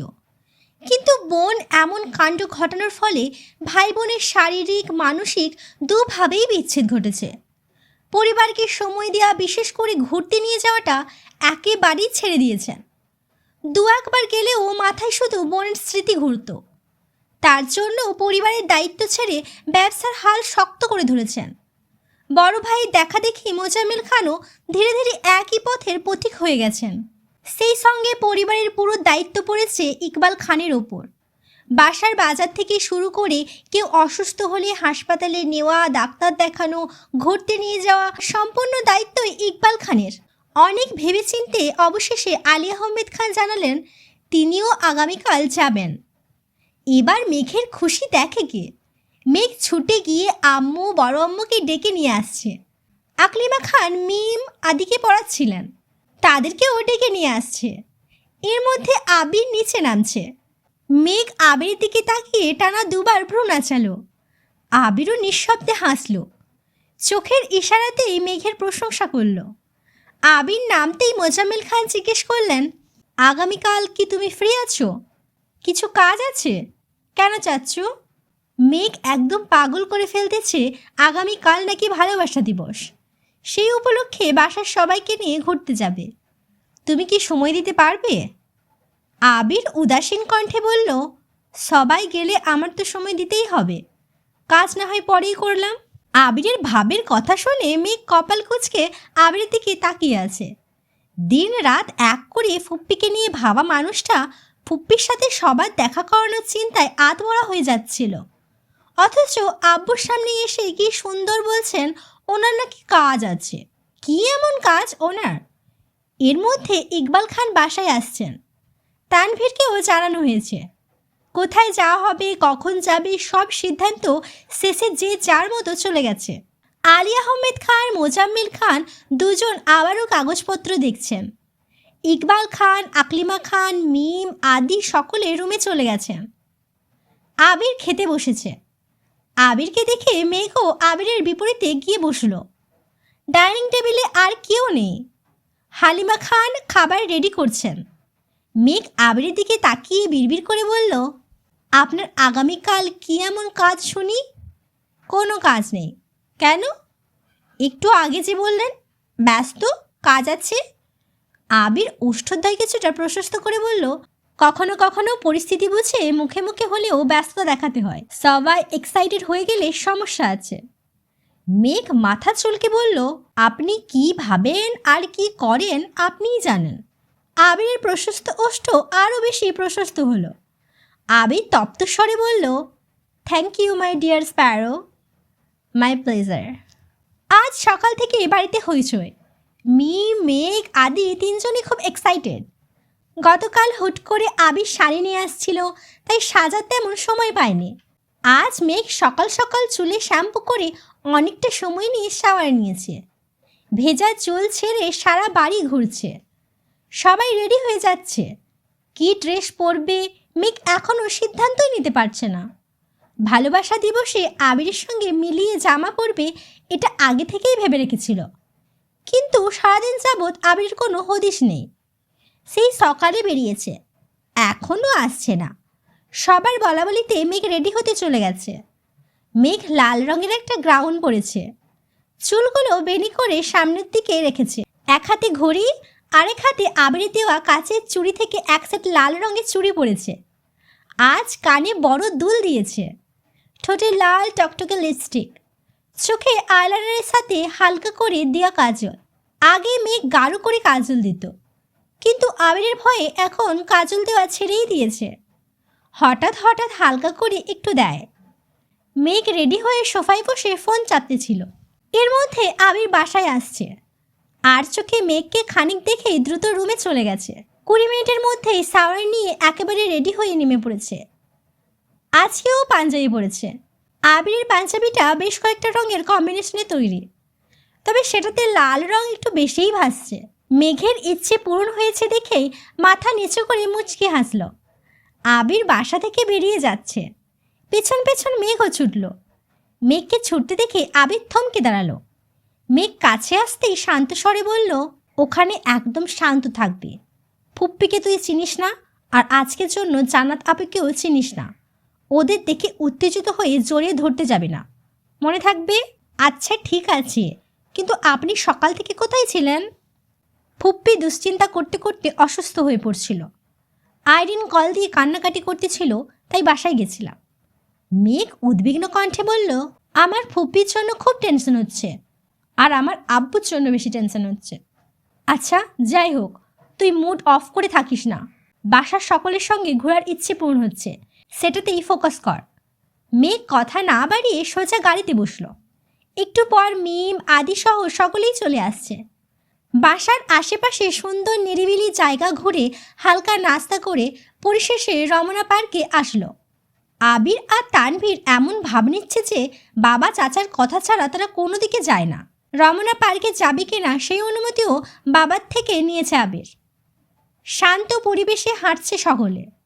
মেঘের কথা মাথায় রেখে আলী আহমেদ খান নিজেই মেঘদের ঘুরিয়ে ফিরিয়ে দেখাচ্ছেন। এটা সেটা গল্প করছেন। সামনের দিকে 3 ভাই, মিম, আদি, মেঘ, তারপর 3 বউ, অবশেষে আবির আর তানভীর। পুপ্পির কথা জানতে মেঘ ইচ্ছে করেই সামনে থেকে পেছনে আসছে, কিন্তু পরিস্থিতি বেশ ঠান্ডা। আবির তানভীর কোনো কথা বলছে না। আবির ফোনে কাকে যেন মেসেজ পাঠাচ্ছে। তানভীর আবির কারো কাছে পাত্তা না পেয়ে মেঘ চলে যেতে নিলে আবির আচমকা মেঘের হাতের কবজিতে শান্ত করে ধরে। মেঘ পেছন ফিরতেই আবির চোখে ইশারা করল সামনে না আগানোর জন্য। সামনে সবার হাঁটা হঠাৎই থেমে গেছে। মেঘ এবার ঘাড় ফিরিয়ে তানভীরকে দেখার চেষ্টা করল। তানভীর কিছুই দেখেনি ভাব করে মেঘকে ক্রস করে সামনে গিয়ে মেঘকে আড়াল করে দাঁড়িয়েছে। আবির মেঘের হাত ধরে রাখছে, এই দৃশ্য যেন কারো নজরে নাম পড়ে, তার জন্যই আড়াল করে দাঁড়িয়েছে। মালিহা খান জান্নাতকে দেখেই এগিয়ে গেলেন। বাকিরা সেখানেই দাঁড়িয়ে আছে। মালিহা খান উত্তেজিত কণ্ঠে বললেন, আরে জান্নাত, কেমন আছো? জান্নাত এক গাল হেসে উত্তর দিল, আলহামদুলিল্লাহ, ভালো।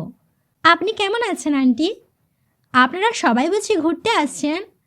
আলহামদুলিল্লাহ ভালো। মেঘের আবদার আজকের স্পেশাল দিনে সবাইকে নিয়ে ঘুরবে, তার জন্য আসলাম। জান্নাত এবার আলী আহমেদ খানকে উদ্দেশ্য করে বলল, আসসালামু আলাইকুম আঙ্কেল, কেমন আছেন? আলহামদুলিল্লাহ। তুমি ভালো আছো তো? জি আলহামদুলিল্লাহ। হালিমা খান স্বাভাবিক কণ্ঠে শুধালেন, তা জান্নাত, তুমি কি একা আসছো? জান্নাত হাসি মুখে বলল, না। বলে ঘাড় ফিরিয়ে তাকিয়ে গাছের নিচে বসা মহিলার দিকে তাকালো। মালিহা খান কিছুটা পিছিয়ে আলী আহমেদ খানের কাছাকাছি এসে আস্তে করে বললেন, উনি মনে হয় জান্নাতের আম্মু। আপনাকে যে বলছিলাম, কিছু তো বললেন না। আজকে তাহলে আমাদের বাসায় দাওয়াত দিব নে? আপনি কি বলেন? ঠিক আছে, তোমার যেহেতু এত ইচ্ছে, দিও দাওয়াত, আমার কোনো সমস্যা নেই। মালিহা খানের মুখে উজ্জ্বলতা ঝলমল করছে। উত্তেজিত কণ্ঠে জান্নাতকে প্রশ্ন করলেন, উনি তোমার আম্মু না? ডাকো, একটু কথা বলি।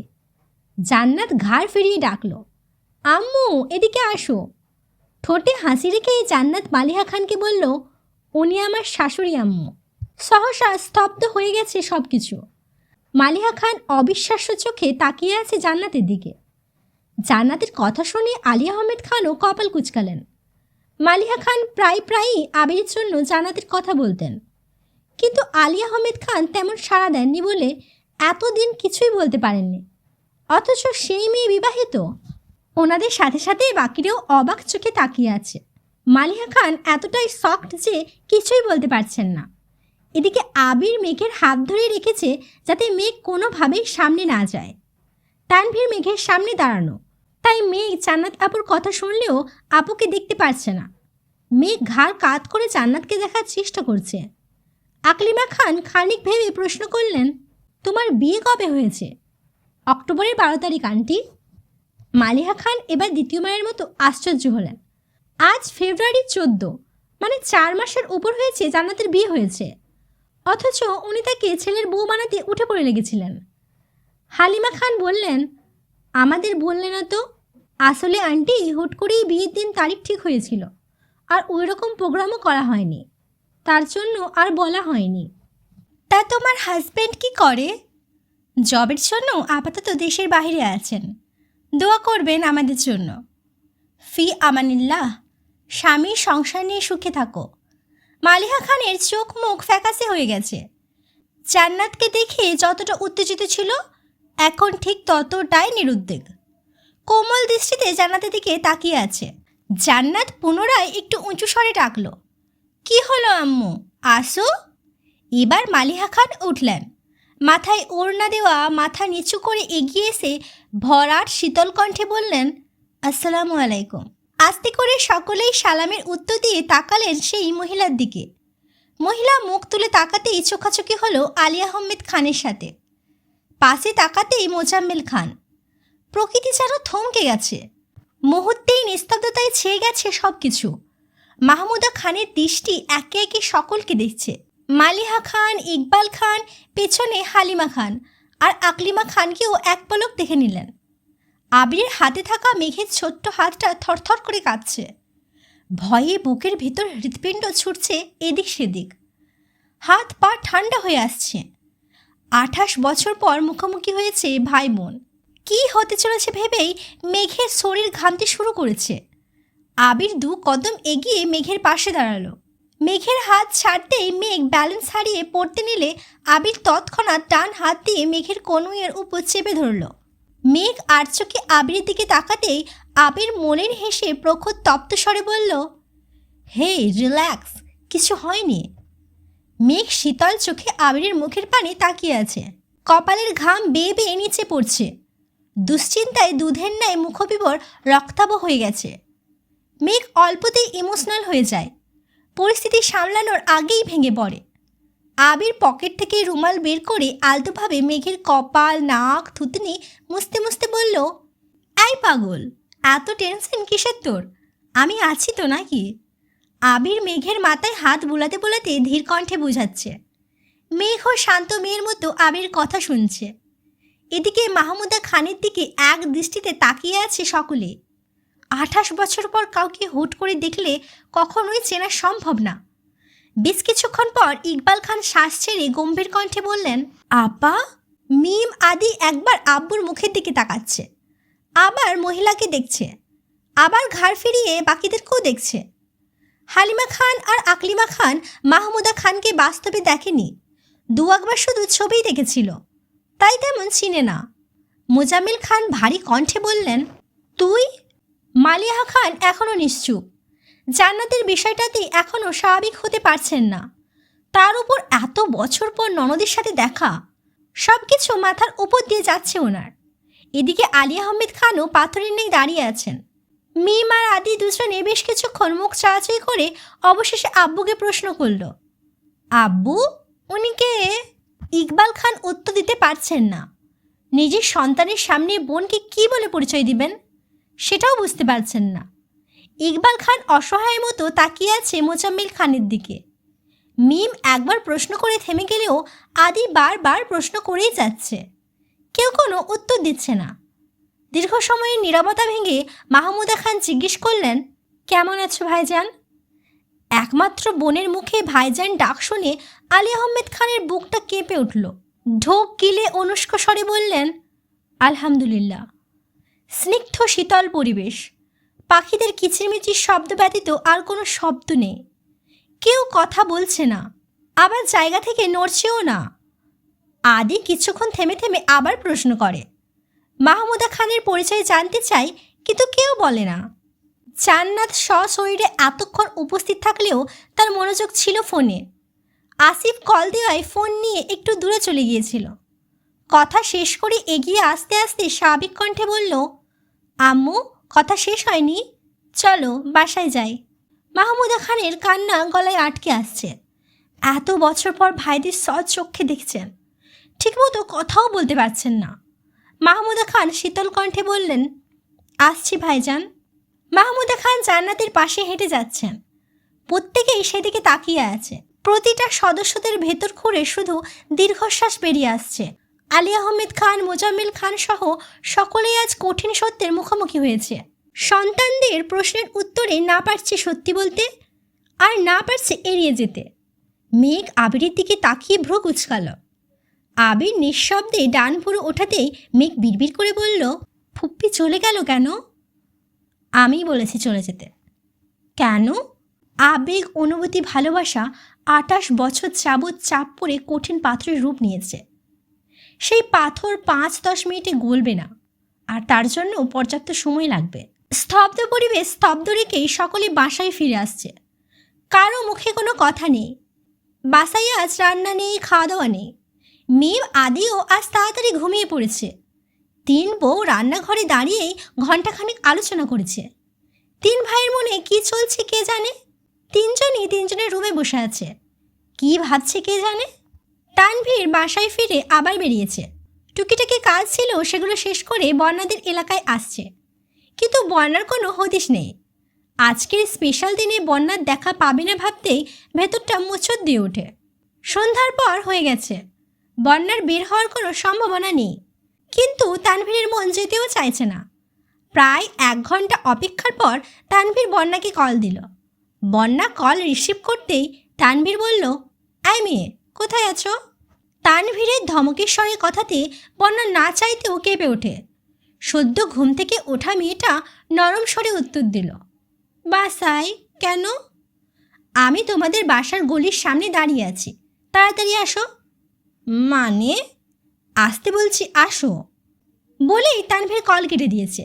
বন্যার শোয়া থেকে উঠে বসে ফোনের নাম্বারটা আবারও চেক করে। সত্যি সত্যি তানভীর ভাই। কিন্তু উনি হঠাৎ এখানে এসে কল কেন দিবেন, এটাই ভেবে পাচ্ছে না বন্যা। চোখে মুখে অল্প একটু পানি ছিটিয়ে টাওয়াল দিয়ে মুছল কিনা ছুটে গেল নিচে। সদ্য ঘুম থেকে ওঠায় চুলের অবস্থাও নাজেহাল, কিন্তু আঁচড়ানোর সময় নেই। নিচে বন্যার ভাই টিভি দেখছিল। বন্যাকে ছুটতে দেখে শোধায়, ছোট আপু, পাগলের মতো কোথায় যাচ্ছিস? সামনে। কি হয়েছে আমায় বল। কিছু হয়নি, তুই টিভি দেখ। বলেই বন্যা দৌড়ে বেরিয়ে গেছে। গলির ঠিক সামনেই তানভীর দাঁড়িয়ে আছে। তানভীরকে দেখা মাত্রই দৌড়ের গতি কমে গেছে, ধীর গতিতে এগিয়ে গেল। গলায় ওড়না পাচানো, চুল অগোছালো, মুখ মলিন হয়ে আছে। তানভীর কপাল গুটিয়ে সূক্ষ্ম নেত্রে বন্যাকে নিরীক্ষণ করল। বন্যা কিছু বলার আগেই তানভীর ভারী কণ্ঠে বলল, সন্ধ্যাবেলা চুল ছেড়ে বের হয়েছ কেন? আর চুলের এ দশা কেন? মাথায় ওড়না দাও। বন্যা ওড়না মাথায় দিতে দিতে নিরুদ্বেগ কণ্ঠে জবাব দিল, ঘুমাইছিলাম। অসময়ে ঘুমাও কেন? সন্ধ্যাবেলা ঘুমাতে নেই, তুমি জানো না? জানি, ঘুম পাচ্ছিল তাই। হাতের কি অবস্থা দেখি। বন্যা আস্তে করে হাত বাড়ালো, ব্যান্ডেজ খুলে ফেলছে। তানভীর বন্যার হাত ধরে ফোনের আলো দিয়ে ভালোভাবে হাতটা দেখল। তারপর ধীর স্বরে বলল, দেখে শুনে কাজ করতে পারো না? কিছু ঔষধ বন্যার হাতে দিয়ে বলল, এই ঔষধগুলো ঠিকমতো খেও, তাড়াতাড়ি ঠিক হয়ে যাবে। গতকালই নিয়ে আসতাম, কিন্তু জরুরি কাজে বের হয়েছিলাম, আর এত রাতে বের হতে পারবে না তাই আসিনি। আমি ঔষধ খাচ্ছি, আজ থেকে এগুলো খাবা। আন্দাজে আনিনি, ডাক্তারের সাথে কথা বলেই নিয়ে আসছে, একটু বিশ্বাস রাখতে পারো। বিশ্বাসের কথা আসছে কোথা থেকে? আমি বলছিলাম, আর কিছু বলতে হবে না, আমারগুলো খেয়ে নিও। নাও। এত কিছু কেন আনছেন? এসবের কোনো দরকার ছিল না। তাহলে কি দরকার বলো? এনে দিয়ে যাচ্ছি। আল্লাহ, কিছুই দরকার নাই আমার। মেঘ কোথায়? বাসায়। কল দিলে কল ধরে না, একটু বলে দেবেন প্লিজ। বোনও একটু টেনশনে আছে, টেনশন ফ্রি হলে নিজেই কল দেবে। বন্যা চিন্তিত কণ্ঠে শোধালো, কি হয়েছে? তেমন কিছু না, বাসায় একটু সমস্যা চলতেছে, জানোই তো, বোনু অল্পতেই হাইপার হয়ে যায়, এই আর কি। বন্যার মাথায় আবির ভাইয়ের কথাই ঘুরছে, বাসার আর কোনো সমস্যার কথা বন্যার মাথায় আসছে না। তবে কি আবির ভাইয়ের সঙ্গে সমস্যা হয়েছে? বন্যা উদ্বিগ্ন কণ্ঠে আবারও প্রশ্ন করল, বাসায় কি সমস্যা হয়েছে বলা যাবে প্লিজ? বনুকে জিজ্ঞেস করিও, বনুই বলবে। সন্ধ্যার পর এতক্ষণ বাইরে থাকা ঠিক না, বাসায় চলে যাও। জি আচ্ছা, ধন্যবাদ। বন্যা গলি দিয়ে চলে যাচ্ছে। লাইটের আলোতে তানভীর স্থির দৃষ্টিতে চেয়ে সেই দৃশ্য দেখছে। এদিকে বাসার হিমশীতল পরিবেশ দেখে মেঘের খুব চিন্তা হচ্ছে। মেঘ বাসায় ফিরে ফুপ্পির সঙ্গে কথা বলেছে। বেশ কিছু সময় যাবৎ আবির সোফায় হেলান দিয়ে বসে আছে। ড্রয়িং রুমে আর কেউ নেই। মেঘ ব্যালকনি থেকে আবিরকে দেখেই নিচে আসলো। আবিরের চোখ বন্ধ দেখে মেঘ মৃদুভাবে ডাকল, আবির ভাই। আবির চোখ মেলে আর চোখে তাকালো, কিছুই বলল না। মেঘ আবারও বলল, এখানে বসে আছেন কেন? রুমে যান। রুমে যেতে ভয় লাগতেছে, আব্বুর নিস্তব্ধতা আমায় খুব ভাবাচ্ছে। আর কারোরটা জানি না, তবে আব্বুর জন্য খুব চিন্তা হচ্ছে। বড় আম্মুও খুব কষ্ট পাইছে, জান্নাতাপুর বিষয়টা আগে জানিয়ে দিলেই হতো। আম্মুর কষ্ট পাওয়াটা আহামরি কিছু না, আমি বারবার বারণ করা সত্ত্বেও আমার বউ ভাবতে হয় কেন? কয়েকবার বলার পরও যেহেতু মানেনি, তাই আমি আর কিছু বলিনি। বউ ভাবতে থাকুক, আমার না হোক আশিফ ভাইয়ার বউ তো। আমি যেটা চাইছিলাম সেটা হয়নি। কি চাইছিলেন? তানভীরকে দিয়ে জান্নাতকে আনাইছি। তানভীরের আর জান্নাতের বয়স কাছাকাছি। আমি ভাবছি আম্মু বা মামুনি করলে তানভীরকে নিয়ে সন্দেহ করবে, আর আমি ওইটাকে কাজে লাগাবো। উল্টে আমি ফেসে গেছি। আম্মু ডিরেক্ট আমার বউ বানানোর চিন্তা করে ফেলেছে। তার মানে এসব আপনার প্ল্যান? হ্যাঁ, সবটাই পরিকল্পিত। আগে যে বলেছিলেন আমার জন্য জান্নাত আপুকে আনছিলেন, তোর জন্যই তো আনছি। ফুপ্পি কি আর তোর না? চান্স কি তুই পাসনি? তাহলে কার জন্য করছি এসব? মেঘ নিশ্চুপ। আবির পুনরায় বলল, তোর জন্য যদি শুধু শিক্ষক লাগতো, তবে এই শহরে ভালো শিক্ষকের অভাব ছিল না। তা তোকে দায়িত্ব নিয়ে পড়িয়ে চান্সও পাওয়াতো। কিন্তু ফুপ্পির সাথে কিভাবে সম্পর্ক ঠিক করব তা ভেবে পাচ্ছিলাম না। একমাত্র উপায় ছিল জান্নাত। জান্নাত তোকে পড়ালে আর তুই চান্স পেলে বাসার মানুষের জান্নাতের প্রতি পজিটিভ চিন্তা আসবে। তখন ধীরে ধীরে ফুপ্পির সংস্পর্শে আসা যাবে। আরেকটা হচ্ছে বউ বানানোর চিন্তা। ওইটা আসলে শুরুতে ছিল না। তানভীরকে দিয়ে আনাইছিলাম কারণ আমি দেশে ছিলাম না। দেশে ফিরে আমি টিচার কীভাবে পাবো? তাছাড়া জান্নাত যে রাকিবের বোন, এটা জানালে সবাই শিওর ধরে নিত আমার জান্নাতের সঙ্গে সম্পর্ক। এজন্যই মূলত তানভীরকে দিয়ে আনানো, কিন্তু তাতে কোনো লাভ হলো না। মেয়ে কপাল কুচকে বিড়বিড় করে বলে, আপনি খুব চালাক। এমনি এমনি হিটলার বলি না আপনাকে। চালাক আর হতে পারলাম কই, নিয়মিত বেড়াচালে বন্দি হয়ে আছি আমি। কি হয়েছে? কিছু না, রুমে গিয়ে রেস্ট নে। মেঘ রুমে এসে টেবিলের ওপর মাথা রেখে চোখ বন্ধ করে শুয়ে আছে। 20 থেকে 25 মিনিট পর আবির দরজায় আসলো। ঠান্ডা কণ্ঠে বলল, আসবো? মেঘ মাথা তুলতেই দেখল আবির। মৃদু হেসে বলল, আসুন। আবির হাতে নুডলসের বাটি নিয়ে রুমে ঢুকলো। মেঘের টেবিলে নুডলসের বাটি রেখে বলল, রাতে রান্না করেনি, এটা খেয়ে নে। নুডলস আপনি রান্না করলেন? হ্যাঁ। আপনি নুডলসও রান্না করতে পারেন? জি ম্যাডাম। আর কি কি পারেন? কি খেতে চান বলুন শুধু। বাবা, এত কনফিডেন্স! মেঘ মায়াবী দৃষ্টিতে আবিরকে দেখছে। আবিরের কণ্ঠে এই শুনলে অষ্টাদশের কোমল হৃদয়ে ঘূর্ণিঝড় বয়ে যায়। মাত্র রান্না করে আসায় আবিরের শরীর কিছুটা ঘেমে গেছে। ঘামে ভেজা কপালে চুল লেপ্টে আছে, নাকের ডগায় ঘাম চিকচিক করছে। দাড়িগুলোতে চোখ পড়তেই অষ্টাদশী ঢোক গিলল। সম্পূর্ণ আবিরই অষ্টাদশীর প্রিয়, তবে আবিরের দাড়ি অষ্টাদশীর ইমোশন। দাড়িতে নজর পড়তেই ছুতে ইচ্ছে করে, আর কোনোভাবে স্পর্শ করলেও গা শিউরে ওঠে। আবিরের দাড়ি দেখতে দেখতে আবিরের গালে কিস করার ঘটনা মনে পড়ে গেল। অমনি মেঘ লজ্জায় মাথা নিচু করে ফেলল। আবির মৃদু স্বরে শোধালো, কি হয়েছে? কোনো সমস্যা? মেঘ মনে মনে আওড়ালো, আপনি মানুষটা আগা গোড়াই সমস্যা। মায়ার চাদরে আবদ্ধ করে দিনকে দিন আমার প্রগাঢ় মনকে অনুগ্র করে তুলছেন। কি ভাবছিস? তেমন কিছু না। বল শুনি। বলবো? বল। ধমক দেবেন না তো? না, ধমক দিব না। তোর মনে যা যা অজ্ঞাত কথা আছে বল, সব শুনবো আমি। আমি বলতেই মেঘের ফোনে কল বেজে উঠল। মেঘ ফোন হাতে নিতেই দেখল মিনহাজের কল। আবিরের চোখে মিনহাজের নাম পড়া মাত্রই আবিরের রগে রগে রক্ত সঞ্চারণ বেড়ে গেছে। রাগে শরীর গরম হতে শুরু করেছে, চোখ রক্তাভ হয়ে গেছে।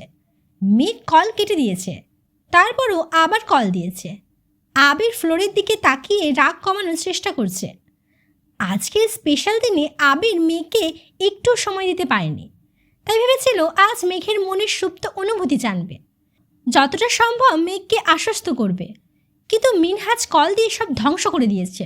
মিনহাজের দ্বিতীয় কল রিসিভ করলো মেঘ। মিনহাজ আদো আদো কণ্ঠে বলল, বেবি, হ্যাপি ভ্যালেন্টাইন্স ডে। কথা কানে ঢুকা মাত্র আবিরের কান দিয়ে গরম বাতাস বের হতে শুরু করেছে।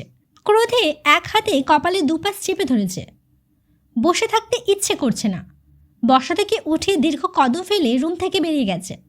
মেঘ আবিরের প্রস্থানের শব্দ শুনে ঘাড় ফিরিয়ে দেখল। রাগে গজগজ করতে করতে মিনহাজকে বলল, হারামি, রাখ তোর ভ্যালেন্টাইন। আমার ভ্যালেন্টাইনে 18টা বাজাই দিচ্ছিস। আমায় বেবি বলবি না বানর, তুই জীবনেও ভালো হবি না।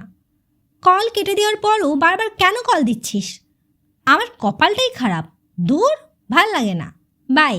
মেঘ রাগে ফুসতে ফুসতে কল কেটে দিয়েছে। আবির ভাই যখনই মেঘের কাছাকাছি আসে, একটু শান্তশিষ্টভাবে কথা বলে, তখনই কেউ না কেউ বাধা দেয়। মেঘের মেজাজ চরমে। বন্যা ফোন দিচ্ছে, কল কেটে রাগে ফোন বন্ধ করে রেখে দিয়েছে। এদিকে আবিরের আক্রোশ ক্রমে ক্রমে বাড়ছে। নিজের প্রতি বড্ড রাগ হচ্ছে। আজ মনে হচ্ছে মিনহাজ আর তামিমকে প্রথম দিনই ওয়ার্নিং দেওয়ার দরকার ছিল। তানভীর আর রাকিব এতবার বলার পরও আবির সায় দেয়নি। প্রতিনিয়ত এদের আচরণে নিজেই অতিষ্ঠ হয়ে যাচ্ছে। আবির আজ পর্যন্ত মেয়েকে ভালোবেসে বেবি ডাকতে পারল না। কোথাকার কোন ছেলে বেবি বলে সম্বোধন করছে। আবির বারান্দার গ্রিলে মাথা রেখে দাঁড়িয়ে আছে। ক্ষণে ক্ষণে রক্ত টকবক করে উঠছে। ঘণ্টাখানেক পর আবির আবারও নিচে আসছে। রাত 12টা নাগাদ সোফাতেই শুয়েছিল। 12টার পর রুমে গিয়ে ঘুমিয়েছে। 1 ঘন্টাও হয়নি নিচে চিল্লাচিল্লির শব্দে আবির তাড়াহুড়ো করে ছুটে আসে। মেঘ, তানভীর, ইকবাল খান, মোজাম্মেল খান সকলেই সজাগ হয়ে গেছেন। আবিরের আব্বুর শরীর খারাপ লাগছে, মাথা কেমন করছে, শরীর ঘামতেছে। ইকবাল খান আর মোজাম্মেল খান তাড়াতাড়ি করে গাড়ি বের করতে চলে গেছেন। এদিকে মালিহা খানের কান্না বাকি দুজনেও থামাতে পারছেন না। হাসপাতালে যেতে যাচ্ছেন। আবির বুঝিয়ে শুনিয়ে মাকে রেখে গেছে। আবির আর তানভীর আলী আহমেদ খানকে বের করেছে। এদিকে মেঘও অঝরে কাঁদছে। বড় আম্মুর সঙ্গে ওকেও নিতে হবে। ঘরে মায়ের কান্না থামাতে পারছে না। এদিকে মেঘ মেন গেট পেরিয়ে বাইরে এসে কেঁদেই যাচ্ছে। রাত প্রায় 2টা বাজতেছে। আবির কয়েকবার মেঘকে ভেতরে যেতে বলেছে, কিন্তু মেঘ জায়গা ছেড়ে নড়ছেও না। বাধ্য হয়ে আবির এসে মেঘের দুচোখ মুছে 2 গালে হাত রেখে গুরুতর কণ্ঠে বলল, কান্না করিস না প্লিজ, আব্বুর কিছু হয়নি। মনে হচ্ছে অতিরিক্ত দুশ্চিন্তায় প্রেশার বেড়েছে।